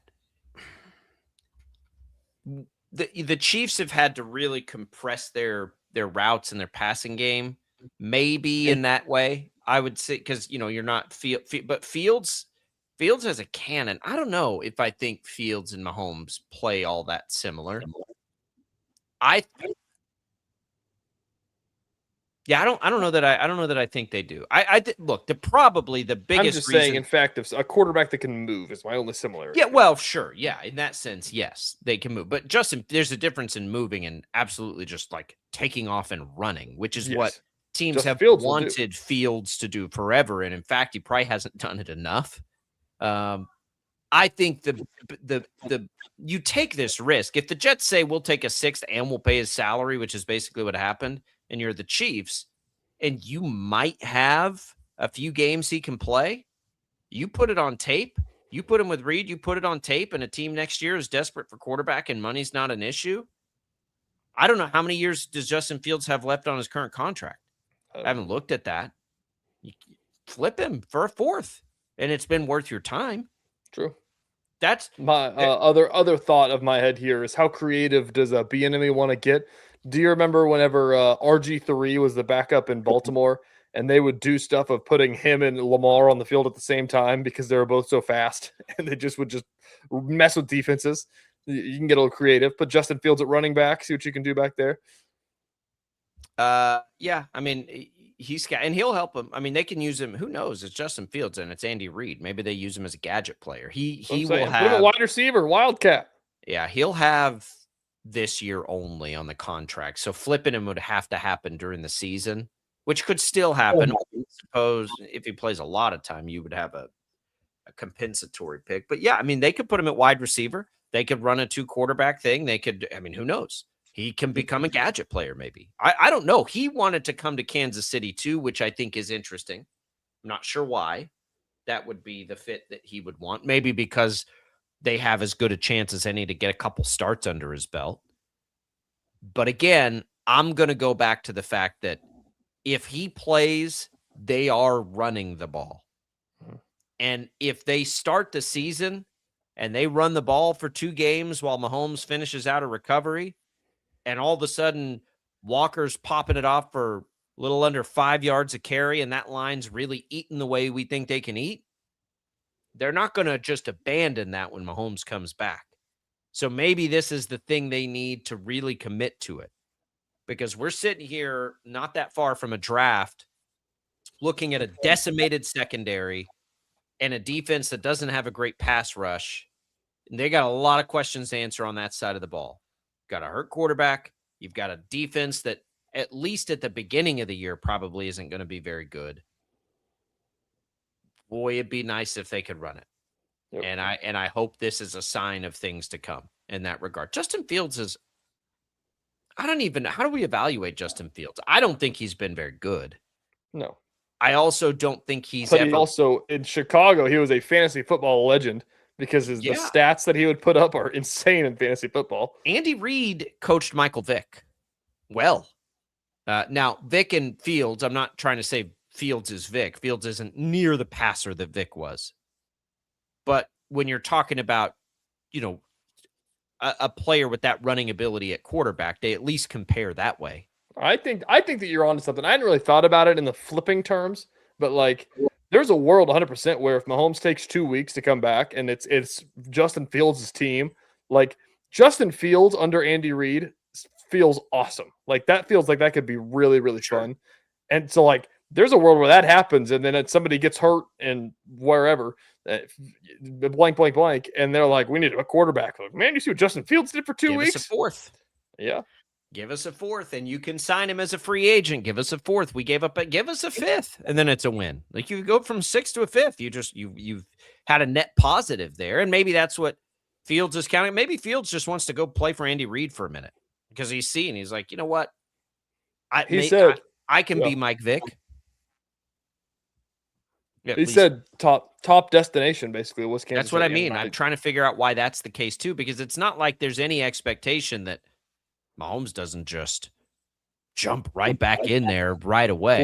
Quarterback controversy in Kansas City. Let's see, how many places in the NFL would have 0 chance at a quarterback controversy? Buffalo, Baltimore, Kansas City. We're talking like 0 chance. And remember that Tony Romo lost his job to Dak Prescott. So it's never like, you gotta take out the middle class of the quarterback world. I mean, it's got to be just that very, very, very top. If Jalen Hurts got hurt and somebody came in for the Eagles and won 10 games like Dak Prescott, I'm not 100% sure they're going back to jail. You know what I mean? How many of those? Patrick Mahomes is one of them. I don't know how many there are, but he's obviously one of them. That's a good conversation to have. Yeah. You got to give kudos to Brandon Zinner for the perfect joke of saying everybody wanted the Chiefs to go get that back out of the Jets backfield. They got the wrong one. That was a perfect joke. I was surprised I didn't already see that on. So don't you hate that when you have a banger like that? Yeah. You deliver it and you nail it, and then you go look and you're like, oh, like 9 other people already made that joke. Yep. Damn it. And you didn't even copy him. Like it's legitimate, like organic. And then it's like, man, there's a lot of those that are wasted in group chats, which hurt me. Oh, and that's the other worst when you're like, I probably should have put that one on social. And then you feel guilty when you're like workshopping things in a group chat and it works. And then you go put it on social. That's also, I don't know. There's etiquette there, and I'm not sure what the appropriate one is, but these things we think about. All right, we'll come back. We'll get you ready for the day in sports next.